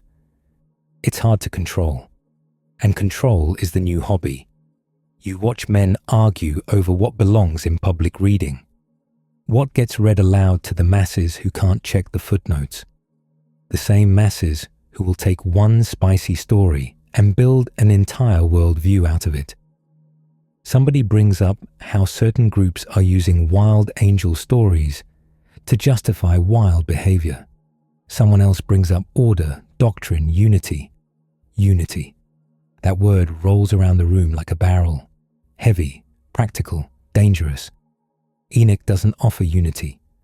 Enoch offers a universe where heaven can fracture, where powerful beings can fall, where the world is crawling with consequences.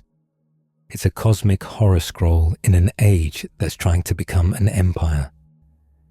A man at the table rubs his forehead like he's got a headache. He looks over at the stack where Enoch sits, thick, awkward, bristling with weird.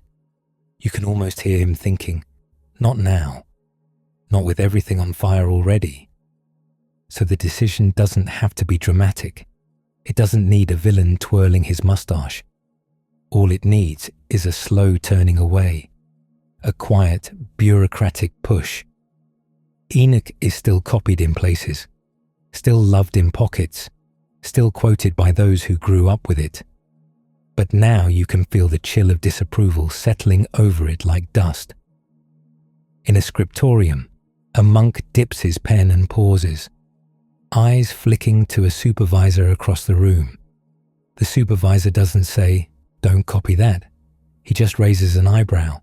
That's enough. Ink is expensive. Parchment costs lives. Time is everything.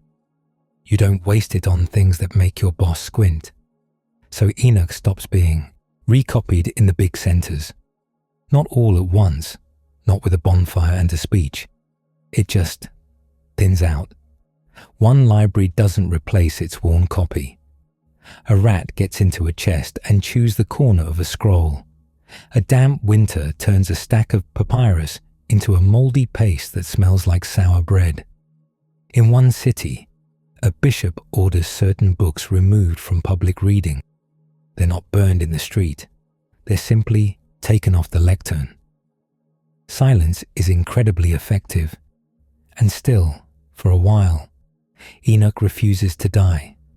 You find it in the hands of people who don't have marble buildings, people who meet on the edges, people who live in the places power doesn't bother to tidy. A teacher in a dusty town reads it to a handful of listeners under a low roof. The air smells like goats and smoke. The children sit close, eyes wide, picking at scabs and listening to angels fall like meteors. A traveler carries a copy wrapped in cloth, tied with a cord. It bumps against his hip as he walks. He treats it like treasure, like medicine, like a live coal he can't let go of. But the centuries keep grinding. Libraries burn. Cities sack each other. The sea air eats ink. Mice make nests out of theology. And every time a place chooses which books to copy next, Enoch loses another vote. You can watch it happen in the smallest moments. A scribe, exhausted, looks at his stack of assignments.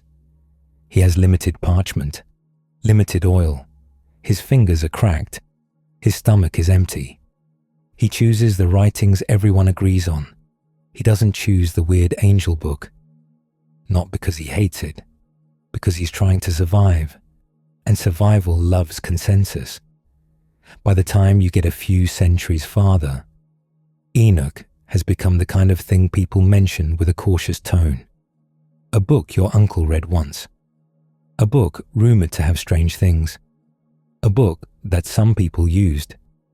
You hear the word more often now. Apocryphal. It's a label that feels clean, efficient. It also feels like a door, closing. In a church, a deacon sorts through a chest of old writings. The chest smells like cedar and dust, and a faint note of mildew. He pulls out a battered codex, flips through pages covered in tight script. His face tightens as he recognizes what it is. He hesitates, glancing around like the book might get him in trouble. He sets it aside, not to read later, not to preserve, to remove. It's not dramatic. It's not accompanied by thunder. It's just a man making a choice in a dim room, and that choice echoes for 1,000 years. Enoch slips out of the mainstream like a stone sinking into mud. You can still feel it under the surface, though, because the ideas don't vanish just because the book does. They linger in sermons, in artwork, in the way people talk about demons like they have resumes. But the actual work, the full wild detailed tour, starts becoming hard to find. At some point, in the West, it's simply gone. Not from memory, exactly. People remember that such a thing existed. They remember quotes. They remember rumors. But the book itself becomes like an extinct animal. Everyone's heard of it. Nobody has one in their barn. Time lurches forward. The air changes so hard it feels like a slap. You're standing in highlands where the sky is huge and bright, where the sun feels closer. The wind is clean but relentless, and it carries the smell of dry grass and distant rain. This is Ethiopia. The land rises and rises, all ridges and plateaus. Your lungs notice the altitude and complain immediately. The paths are rocky, and the stones roll underfoot like they enjoy sabotaging travelers. You walk toward a monastery perched in a place that looks inconvenient on purpose. Because it is. The walls are stone. The entrance is low. Inside it's cool and dim, and it smells like incense, beeswax, and old wood. There's also the ever-present scent of human life lived close together. Sweat, smoke, cooked lentils, damp cloth that never fully dries. A monk passes you carrying a jar of oil. His robe brushes the floor, picking up dust. He moves with the calm of someone who has repeated the same chores for 20 years and no longer expects excitement. You hear chanting from deeper inside, low, steady, like a heartbeat. This place has books, not in the flashy imperial library way. In the we will guard this with our lives, and also we're all slightly hungry way. You step into a room where manuscripts rest like sleeping animals, bound in leather, wrapped in cloth, stacked carefully away from damp and insects as best as anyone can manage in a world full of damp and insects. A scribe sits with a reed pen, copying in Gear's script. His hand moves steadily, practiced. The ink is thick and dark, and it smells faintly metallic, like ground minerals and smoke. On the table beside him is a familiar weight. Enoch. Here, nobody flinches at the name. Nobody raises an eyebrow.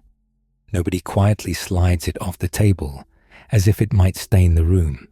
It's simply part of the shelf. You watch the scribe trace the lines with care that feels almost tender. The work is slow. His eyes are strained from years of low light. The room is cool, but his forehead still shines with sweat from concentration. He pauses to flex his fingers. They crack softly. Then he keeps going. Outside, the wind hits the stone walls and slides past like water. The monastery creaks a little, settling into itself. Somewhere, someone coughs. Somewhere, a pot boils, and the smell of lentils and garlic drifts through a corridor. Life continues, and the book stays. Centuries pass here like seasons. Kings rise and fall. Trade routes shift. Distant empires argue about doctrine and power and which words belong in which prayers. Up here, the monks keep copying. Not because they're trying to make a point, because this is what they do. They preserve what they received. They treat the words like heirlooms, like tools. The manuscripts age. Leather dries and cracks. Pages stain at the corners where fingers have turned them. Smoke from lamps darkens the ceilings over time, leaving everything with that soft brown film of lived-in devotion. Sometimes a manuscript gets damaged. Water, insects, fire. The world is always trying to eat paper, so they copy it again. Ink into fiber, words into hands, story into memory into story again. You watch a young monk carry a manuscript carefully, as if it's a bowl full of water, and he doesn't want to spill a single drop. He moves past walls painted with saints, past carved crosses worn smooth by touch, past a doorway where light falls in a bright rectangle on the floor. He disappears into a storage room where the air is cooler and drier. The door closes, and the book waits. Meanwhile, in other places, people talk about Enoch the way people talk about a missing relative. There was this writing. It said strange things. It was used once. It's not for public reading. It becomes a ghost title, and you start to see how a book can be both famous and absent at the same time. How it can haunt everything without being invited to dinner. Back in the wider world, centuries later, you're in a European library where the air smells like wet stone and candle smoke. Scholars in heavy clothes argue quietly while their breath fogs in the cold. They have shelves of copied works, catalogues, lists, references. They have quotes of Enoch in older writers, like scraps of cloth snagged on thorns. But they don't have the garment. They search, they speculate, they shake their heads, they write notes in margins and move on because what else can you do? The book is a rumor with footprints. And then, much later, so much later, the clothes are different, the ships are bigger, and people have started getting very confident about discovering places where other people already live. You find yourself in the heat again, not the valley of judgment heat, a different heat, humid, alive, green. You're on the road with an outsider who has come looking for manuscripts like their buried treasure. The air is thick with vegetation and insects. Your shirt sticks to your back. Everything smells like wet earth and plant sap and sweat that never dries. He's traveling toward Ethiopian monasteries with the kind of determination people get when they believe the answer to a mystery is sitting on a shelf somewhere. When the manuscripts finally come out, when cloth is unwrapped and leather covers open, there's that moment of stunned silence. Not holy silence, more like, are you kidding me? The book is real, not a quote, not a rumor, not a fragment. A whole breathing work, preserved in a place the wider world had ignored. You can feel the shock ripple outward, like someone just found a missing organ in the body of ancient faith and realized it's been gone for a long time. And the strangest part is how ordinary it looks in the monk's hands. They aren't trembling. They aren't acting like they're unveiling a dangerous artifact. It's Tuesday. It's a book they've been reading and copying while everyone else forgot. So why was it threatening? You feel the answer in your gut because you've been living inside this thing for hours now. It isn't threatening because it's boring. It's threatening because it's too much. It explains too many dark corners. It gives shape to fears people prefer to keep vague. It names angels and ranks and rebellions. It describes judgment like architecture, not metaphor. It turns the universe into a place with systems. And once people believe the system is that detailed, they start asking uncomfortable questions. They start drawing conclusions. They start building entire mental worlds on top of it. Blurry is convenient. Blurry keeps the argument softer. Blurry lets the men in charge say, "Trust us." And nobody can point to a diagram and ask why the diagram looks like a prison. Enoch refuses to stay blurry, so the book gets quieted, trimmed from the public shelf, left to rot in damp chests, allowed to vanish in the West through neglect that looks innocent until you add up the centuries. But it doesn't die. It waits in the highlands, in ink and leather and stubborn hands. It waits like a sealed jar tucked into a cool room, while the world outside changes languages, changes borders, changes everything. And when it finally shows up again, it isn't coming back as a gentle curiosity. It comes back like a missing puzzle piece that makes the whole picture snap into place. Because once you've seen the way Enoch talks about angels and judgment and the Son of Man, you start hearing its voice in places you didn't expect. In sermons, in visions, in the way later writers describe heaven like it has hallways, in the way hell stops being a vague down there and becomes a place with heat, smoke, and a job to do. You leave the monastery at dusk, stepping back into thin air and big sky. The wind is colder now, sliding through your clothes and raising bumps on your arms. Behind you, inside thick stone walls, oil lamps flicker over manuscripts that refuse to be erased. Ahead of you, the world is full of books that pretended this one didn't exist. But the fingerprints are already everywhere, smudged into the margins of history, waiting for you to notice them. They buried the book. But they couldn't bury the ideas. You step off that highland path, and it feels like leaving a secret pantry. Behind you, stone walls, beeswax smoke, monks who treat cosmic horror like regular Tuesday reading. Ahead of you, the loud, sweaty world, full of people who swear they've never met Enoch, while quoting him with their whole chest. The wind is colder now, sliding under your cloak, like it's checking for loose change. You start walking, and the first thing you notice is how stories travel, not like pigeons, like fleas. They jump, they cling, they end up in places nobody can explain, and suddenly everyone's scratching and insisting it was always this itchy. A few days later, different road, different dust. You're in a crowded room where believers are squeezed together like olives. The air is thick with damp wool, sour wine, and that warm human funk that happens when everyone's nervous and nobody has soap. Someone's lamp sputters, throwing greasy shadows on the wall. A reader stands up with a letter in his hands. Not a scroll this time, a codex. Pages. The new technology. Everyone's acting like this is normal, but you can feel the novelty in the way they stare at it. The reader clears his throat. You hear the paper scrape. You hear someone's stomach growl loud enough to count as commentary. And then he reads words that hit the room like a tossed pebble. Enoch, the seventh from Adam.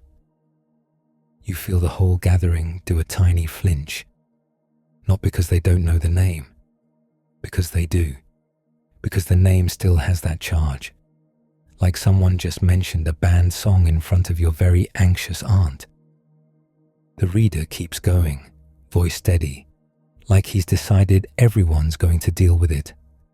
A prophecy rolls out, about the Lord coming with holy ones, about judgment, about the arrogant getting their mouths shut for once.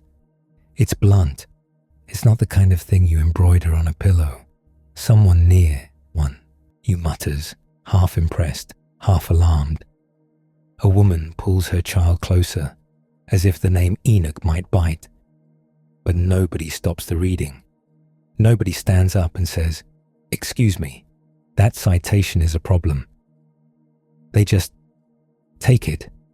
You can feel the moment sink into the room like spilled oil, because whatever people later claimed about Enoch being not for public reading, someone just stood in a church gathering and dropped his words like they belonged there. And everyone let it happen. Outside, night air hits your face, cool and gritty with dust. The streets are narrow, and the stones are slick with old spills, wine, water, and things you refuse to identify. A dog noses a pile of refuse like it's trying to solve a mystery. You walk past a doorway where a man is arguing with his wife in a tone that suggests the end times could wait 5 minutes. In another house, a scribe is copying that same letter by lamplight. His fingers are stained with ink. His nails are black with it. His eyes look like they've been rubbed with sand. He writes the name again, Enoch. He doesn't pause to explain it.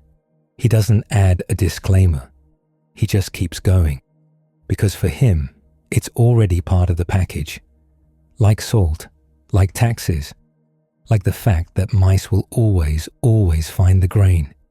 The ink dries, the idea sticks, and you start to see how the trick works.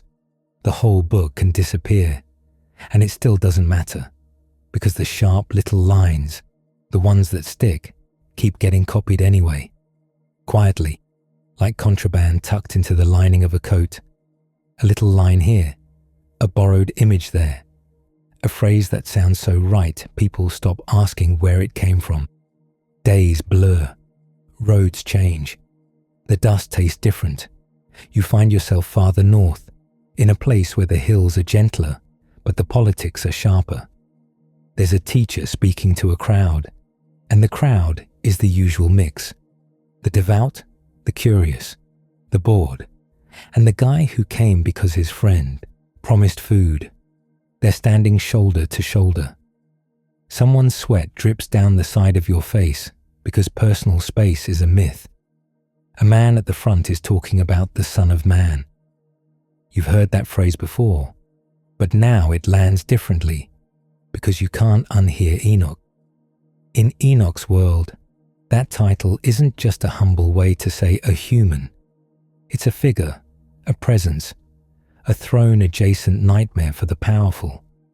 So when you hear the teacher say it, when you hear him talk about the Son of Man coming in glory, seated in judgment, gathering the scattered, your mind doesn't float politely in abstraction. It walks back into that blazing architecture you saw earlier. You smell the burning floor again. You feel the air that's too bright to stare at. You remember that sensation of being tiny in front of something that doesn't negotiate. Around you, the crowd reacts like people always react to big claims. Some lean in, hungry for hope. Some frown, already offended on behalf of the status quo.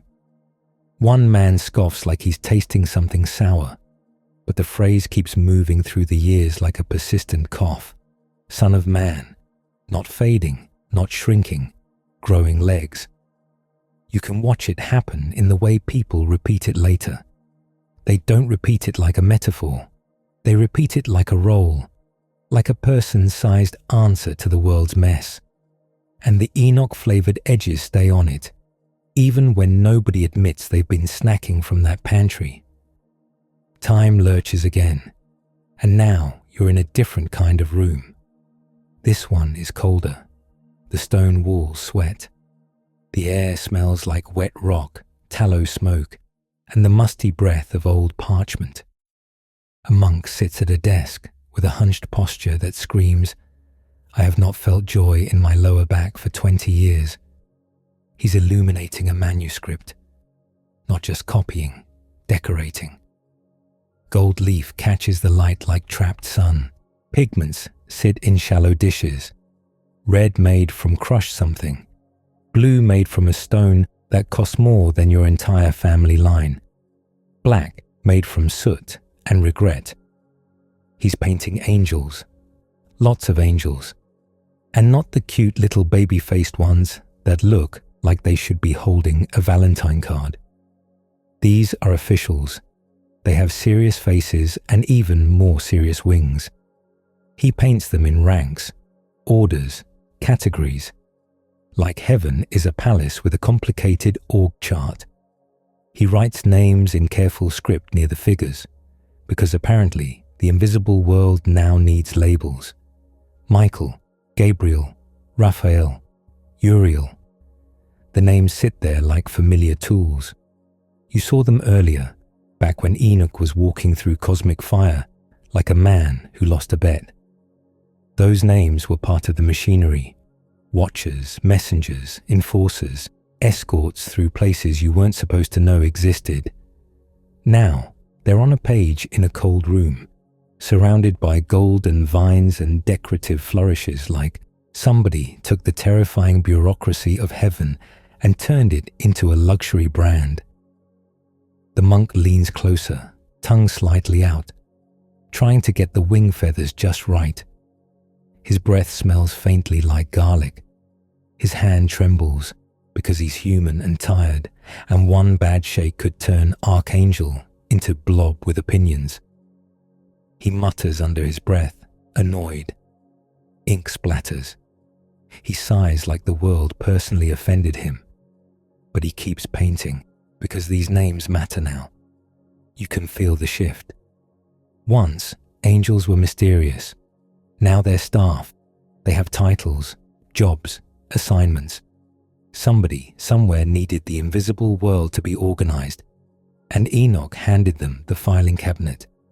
You step out of that freezing room into a corridor where the air is warmer and smells like boiled cabbage. A novice monk hustles past carrying a bucket of something that sloshes in a way that makes you pray it's water. He doesn't look at you because monks have mastered the art of pretending not to see things they don't want to deal with. And you can't blame him, because down the hall, someone is painting demons. Yes, of course they are. You follow the smell of pigments and hot wax to another desk, where a different monk, this one with a permanently annoyed face, leans over a page like it owes him money. He's illustrating hell. It's crowded. It's creative. It's frankly a little excessive. There are flame tongues, chains, pits, writhing bodies, and a creature with too many teeth doing something unspeakable to a man's leg. The monk pauses, considers, and adds another tooth. Because why not? You look at the demons and you feel that familiar Enoch chill. Because these aren't vague shadows. These are beings with form, with wings that look like bat leather stretched over finger bones, with claws, with faces that are half animal, half human, all insult. And you can tell the artist is enjoying himself in the way only someone with no modern entertainment can enjoy himself. He can't watch a horror film, so he makes one, with paint. He's building a world where evil has structure, hierarchy, and a sense of personal style. And it doesn't come from nowhere. It comes from that old story where heavenly beings didn't just go bad in an abstract way. They descended, they taught, they corrupted, they bred horrors, they got bound like criminals.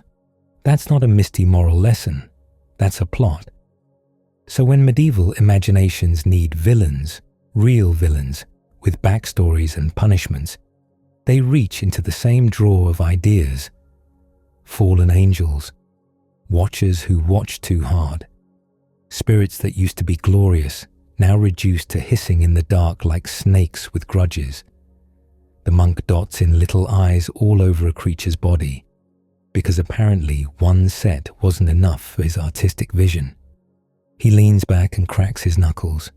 His fingers are stained blue. He looks satisfied, like a man who just fixed a leak. You keep moving through time, because time is relentless, and so is this influence. You're in a stone church, where the air is sweet with incense and old breath.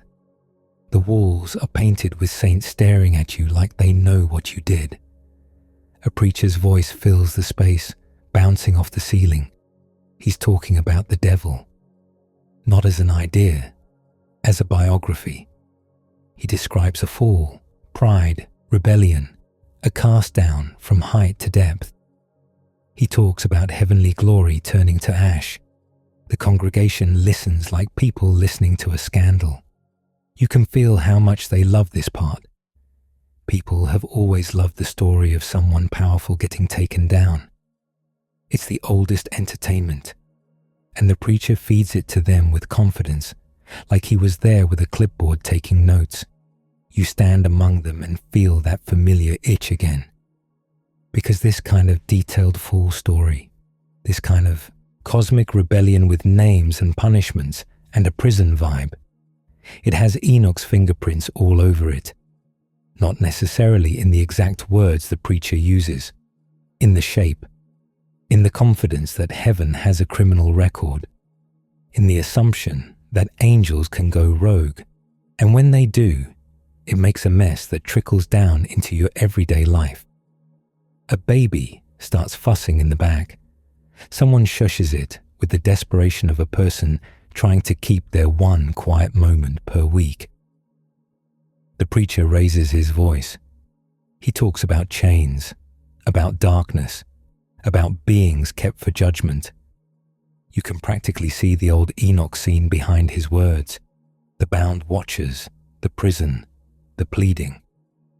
The congregation nods, half frightened, half comforted, because weirdly, structure is comforting. If evil has a place, a penalty, a timetable, then maybe it's not just everywhere, forever, eating your life like mold. Maybe it's contained. Maybe it's handled. Maybe. After the service, people spill into daylight squinting like they've been underground. They talk in little clusters, tugging their cloaks tighter, complaining about the cold, complaining about the price of bread, complaining about their neighbor's goat like the goat personally betrayed them.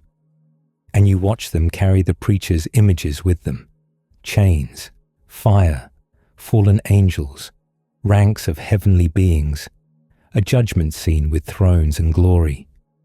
They walk home with Enoch in their pockets, even if they've never held the book. It keeps happening. You end up in a marketplace where an old woman sells little charms, bits of metal stamped with crosses, scraps of parchment with prayers written in cramped ink.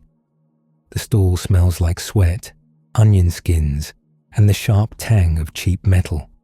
A man hovers, anxious. He whispers about nightmares, about something sitting on his chest at night, about a shadow in the corner of his room that feels like hatred with elbows. The old woman nods like she's heard this 1,000 times. She offers a prayer against spirits, against unclean things, against beings that used to be angels and now wander hungry. You feel your stomach twist because the language is familiar, not because she's quoting lines, because the world she assumes is real is the world Enoch popularized, a world where the boundary between heaven and earth got punctured, and the leak never fully stopped. Heavenly rebellion didn't just make a theological point, it made folklore. It made bedtime fear. It made a mother spit over her shoulder when her child gets sick, just in case something invisible is listening. You pass a group of children playing in an alley, bare feet on cold stone. They're singing a rhyme about angels and devils, turning cosmic war into playground rhythm. One boy trips and scrapes his knee. He starts howling like he's been mortally wounded. His friends laugh, then look guilty, then laugh again because they're children, and morality is a moving target. A woman leans out a window and yells something that suggests she has reached the end of her patience and may soon begin throwing objects. The children scatter. The rhyme echoes for a second longer and then fades. But the fact that it existed at all tells you everything.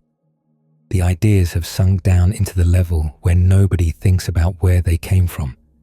They're just there, like dust, like hunger, like the certainty that the world is crowded with invisible actors. Another jump, another place. You're in a scholar's study, and it's somehow worse than the monastery for comfort. The room is cramped, the fire is weak, and the air smells like ink, sweat, and the sour breath of someone who's been arguing for hours. Books are piled everywhere, on tables, on the floor, on a stool that clearly gave up on its life's purpose. A man is writing furiously, quill scratching like an insect trapped under glass. He's making lists of angels, lists of demons. He's sorting them into categories with the intensity of someone organizing a pantry during a crisis. This one is a prince of something. That one rules a certain hour. This one tempts in this way. That one torments in that way. It's absurd.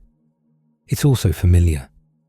Because once you accept that the invisible world has ranks, once you accept that heavenly beings have names and roles, you can't stop your brain from doing what brains do. It starts building a spreadsheet. The scholar pauses, squints at a source, and mutters. His candle spits. A drop of wax lands on his thumb and he flinches, hissing through his teeth. He wipes his thumb on his robe without thinking, because of course he does. And now his robe has a wax smear that will be there until the end of time. He doesn't even notice. He's too busy trying to map the unseen like it's a city with streets. And you can tell he thinks he's being careful. But the whole project is fueled by the same assumption Enoch poured into the world. The cosmos is not empty. It is structured. It is populated. It has rules. It has prisons. It has courtrooms. It has a whole staff of terrifying beings who do not care about your comfort. You leave him to his list and step back out into a world where people are simply trying to get through winter.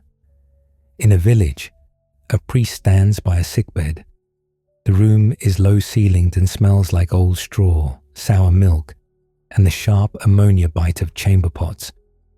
The sick man's sweat is sour and heavy, soaking the bedding. His family hovers nearby, eyes red, hands raw from work. The priest murmurs prayers that talk about deliverance from evil. Not vague evil, evil with teeth, evil with a voice, evil that can bind and accuse and drag. The family listens like the words are medicine, because they don't have much else. You watch the priest's fingers trace a sign in the air, and you think about how far this has traveled, from a mountain where watchers made a pact, to a valley of fire, to a scribe's desk in Ethiopia, to a priest in a village where nobody's heard the name Enoch, but everyone's afraid of the same invisible things.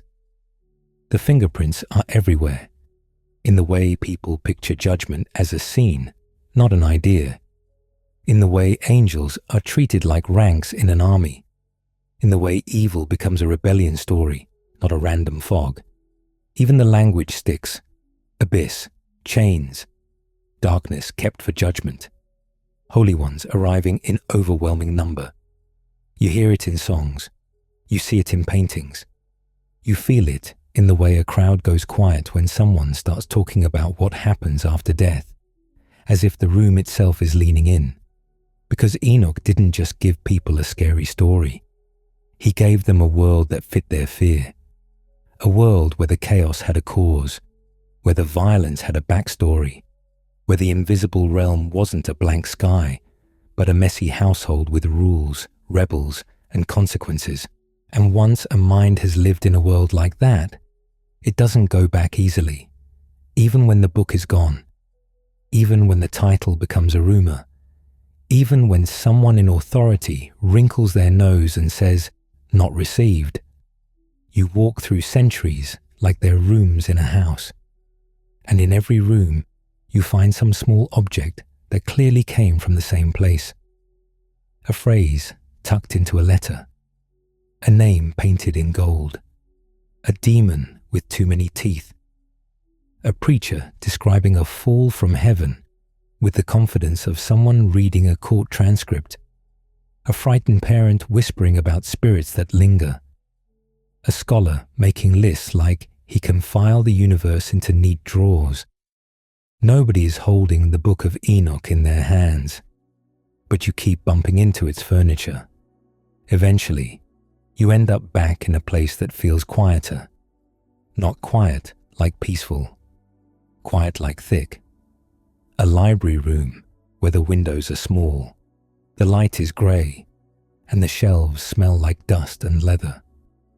Somewhere in the building, someone is cooking, and the scent of onions drifts in, mixing with old paper. A young student sits at a table with a stack of writings, tracing lines with his finger as he reads. He pauses at a familiar image. Holy ones, judgment, fire, angels doing very official angel things. He doesn't know he's touching a ghost. He just knows the words feel solid. They feel like they've always been there. Outside, the world keeps turning, loud and hungry and full of bodies. Bread gets baked. Arguments flare and die. Babies cry. Old men cough themselves awake in the night. And through it all, the banned book keeps speaking in other voices. Not loudly, not with a banner, just persistently, like smoke that got into your clothes a long time ago. You can wash, you can scrub, you can pretend you don't smell it, but it's still there, tucked into the fibers, clinging to you as you walk on into the next century, carrying someone else's ancient fire without even meaning to. So after all of that, the fallen angels, the giants, the cosmic tours, the buried manuscripts, what were the storytellers actually trying to tell you? Because at a certain point, you've walked through enough burning hallways and listened to enough chained heavenly criminals begging for legal help that you start to feel it. This wasn't somebody trying to entertain you with a spooky campfire story. This was somebody trying to hand you a map for a world that already felt dangerous. And they weren't working with soft materials. They were working with famine, war, disease, betrayal, and the daily experience of watching decent people get crushed like grapes. So they built a story big enough to hold that weight. Start with the angels. Not the cute Hallmark card kind, the kind that can fall. It lands in you like a cold, unpleasant truth. Even the shiny ones can rot. Even the bright ones can lie. Power can look like light and still walk you right off a cliff. You've seen the watchers do it. They look down. They want what isn't theirs. And they don't just slip up. They organize. They make a pact. They turn wrongdoing into a group project so nobody has to feel lonely about it. That's not just cosmic gossip. That's a painfully human observation wearing angel costumes. And the next piece is the knowledge they bring. It's never, here, have a nice recipe for lentils. It's always the kind of knowledge that makes your neighbors unbearable and your village dangerous. Metalwork that becomes weapons. Enchantments that turn fear into a tool. Star reading that promises control over the future. Beauty tricks that turn desire into leverage. It's the ancient version of someone handing a bunch of angry teenagers a crate of fireworks and a manifesto. You watch it happen too fast to argue with. A gift, a new skill. And then, suddenly, it's a blade at somebody's throat. The story makes you feel how fast helpful turns into harmful when the goal becomes domination instead of survival. You don't even get a slow descent. You get a sprint. And then come the Nephilim, those gigantic, ravenous walking disasters. On the surface, it's wild. Monsters eating crops, livestock, and eventually anything with a pulse. But underneath, it's the storytellers turning violence into something you can see. Because in real life, violence can feel invisible until it knocks your door down. It can feel like an idea, a rumor, a political decision made far away. In this story, violence has a shadow. It has footsteps. It has an appetite. The giants are what happens when boundaries get smashed and nobody pays attention until it's too late. And yes, they're grotesque. That's on purpose. Evil in this tradition isn't classy. It isn't sophisticated. It's hungry. It's excessive. It doesn't know when to stop. It eats until there's nothing left and still looks around irritated, like the world failed to provide enough. So when the flood shows up in the background of all this, it doesn't land like random rage. It lands like containment, like someone finally slamming a door shut on a fire that's been eating the house room by room. Then you follow Enoch himself, and that part matters more than it first seems, because Enoch isn't a warrior. He isn't a king. He isn't a man with an army and a banner. He's just a human being dragged into a universe that does not care about his knees or his lung capacity.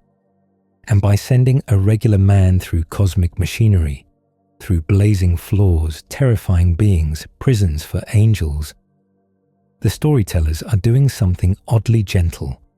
They're saying, you are small, yes, but you are not ignored. You are not living in a forgotten corner. There is a court. There are records. There is a structure above the chaos, even when the chaos is loud enough to drown your prayers. Enoch walks through places you weren't built to see, and he survives. Not because he's tough, but because he's allowed.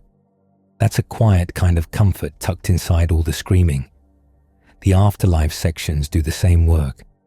Those hollow places in the earth, those separated chambers, the punishments that fit what people actually did.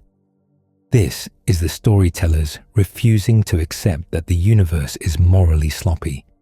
Because if you've ever watched someone cruel thrive while someone kind gets buried, you know the itch. You know the nausea of it. You know the feeling of wanting the world to make sense again. So this tradition builds a world where the dead aren't just dumped into a grey waiting room forever. They're held, sorted, seen, accounted for. Not because the storytellers were obsessed with torment for fun, but because they couldn't stand the thought of evil getting the last word. And the watchers, those chained, pleading, humiliated former glories, become a picture of consequence. You don't get to break the world and then float away, untouchable, forever beautiful. You don't get to ruin people and call it freedom. In this story, even angels can be arrested. That's not a small claim. That's the universe being described as a place where justice exists beyond the reach of human courts. But there's another lesson tucked in there, and it's sharper. Even with fallen angels in the mix, humans aren't let off the hook. The watchers bring the spark, but people still pick up the firewood. The knowledge spreads because humans use it. Violence multiplies because humans choose it, copy it, teach it to their sons, and call it strength. This tradition gives you a cosmic origin of corruption without handing you an easy excuse. Evil has a source, but it also has collaborators. And now, that part about the book getting buried. That's not just history drama. That's another layer of meaning. Because you watched what happens when a story is too honest about power. When it says the invisible world is organized, and rebellion is punished, and heavenly beings can be corrupt. When it refuses to keep evil vague and polite. Some people can live with that. They preserve it like a dangerous heirloom, wrapped in cloth, hidden on a high shelf. Other people would rather manage the message, so the book gets pushed out of sight. But the ideas leak anyway, into sermons, paintings, angel lists, demon nightmares, and the way whole civilizations picture judgment. That should tell you something about what the storytellers hit on. They touched a nerve that never stopped hurting. They gave language to the ache people carry when the world feels haunted. And after walking through all of it, one thing sticks to you. Not like a moral, like smoke. This wasn't written to make you obsessed with monsters. It was written to make you aware of boundaries, to make you suspicious of shortcuts to power that promise everything and cost everyone else, to make you aware that corruption can start up there and still become down here fast, to tell you that evil isn't just a bad mood that drifts through town. It's a force that organizes, teaches, recruits, and consumes. But it also insists that evil is not endless. It can be named, it can be judged, it can be contained, it can be answered. And that's the final comfort sitting underneath all the cosmic horror. The universe is crowded, yes. It's messy, yes. It has rebels and prisons and consequences. But it isn't unmanaged. So you come out the other side of Enoch's world with dirt on your sandals and smoke in your hair and this steady thought in your chest, heavy but settling, that the brokenness you've seen isn't the true shape of things, that it has a history and it has an end. And long after the councils and arguments and nervous gatekeeping, the old story just keeps doing what it always did. It keeps whispering that the darkness has limits. It keeps insisting that the mess is not forever. It keeps going, like a stubborn ember that refuses to die out in the cold. 3 days pass, and that stubborn ember is still there. You try to stamp it out with time, with forgetting, with the normal business of living. But it just sits under the ash, warm as a coal, refusing to die. That's what this book feels like. Not a neat little volume you shelve and move on from, but a rumor with teeth. And so, you close this forbidden book. The cover shuts. The feeling doesn't. Your fingers press the cover shut, and the air still smells faintly of smoke and old ink. The kind of ink that's been sweated into the page by hands that didn't have the luxury of symbolic storytelling. Hands that were just trying to survive a world that felt crowded with danger. You expect silence when it closes. You don't get it. Because a book like this doesn't behave. It doesn't stay put. It slides out of cupboards. It turns up in the margins of other people's sermons. It shows up in the way you picture angels when someone says the word out loud. Less, cherub, baby. More, do not approach. And it definitely doesn't stay buried. You can almost feel the ground it was tucked under for centuries, dry, stubborn earth packed down hard like it's holding a grudge. Someone, somewhere, decided this belonged in the dark. Too hot to handle, too many sharp edges, too many heavenly beings behaving like the worst co-workers you've ever had. So they shove it away, and still it leaks. It leaks the way lamp oil leaks, slow, steady, impossible to fully clean. It gets into the cloth, it gets into the wood, it gets into your hands, and you don't even notice until you touch something else and leave a mark. You walk far from those councils and arguments, far from the rooms where men use politics like a knife and called it order. The air changes as you climb, thinning out, cooling down, getting sharp in your nose. Now you're in the Ethiopian highlands. The stone under your feet is cold even in daylight. The monastery walls are thick, built to keep out weather, animals, and the kind of trouble that loves a lonely road. Inside, the light is dim and honey-colored, and everything smells like incense, old wood, and human breath that's been praying for a very long time. There's no theatrical fanfare, no lost treasure music, just a room that's been used, a place where people have lived, eaten, gotten sick, recovered and died, all within the same stubborn routine. You hear sandals scuffing stone. You hear a low chant that feels like it's been going for 1,000 years without taking a sip of water. Somewhere nearby, a goat complains loudly, like it has serious feedback about monastic life. And in the middle of all that ordinary endurance, the book is there. Not a forbidden thrill, not a scandal, just scripture, handled the way you'd handle bread, carefully, respectfully, because it keeps you alive. The pages are worn in the places fingers always land. The edges are soft from use. There are little stains that could be oil or soup, or the tears of somebody who did not have time to be dramatic. You realize, standing there, that burying it didn't erase it. It only changed its route.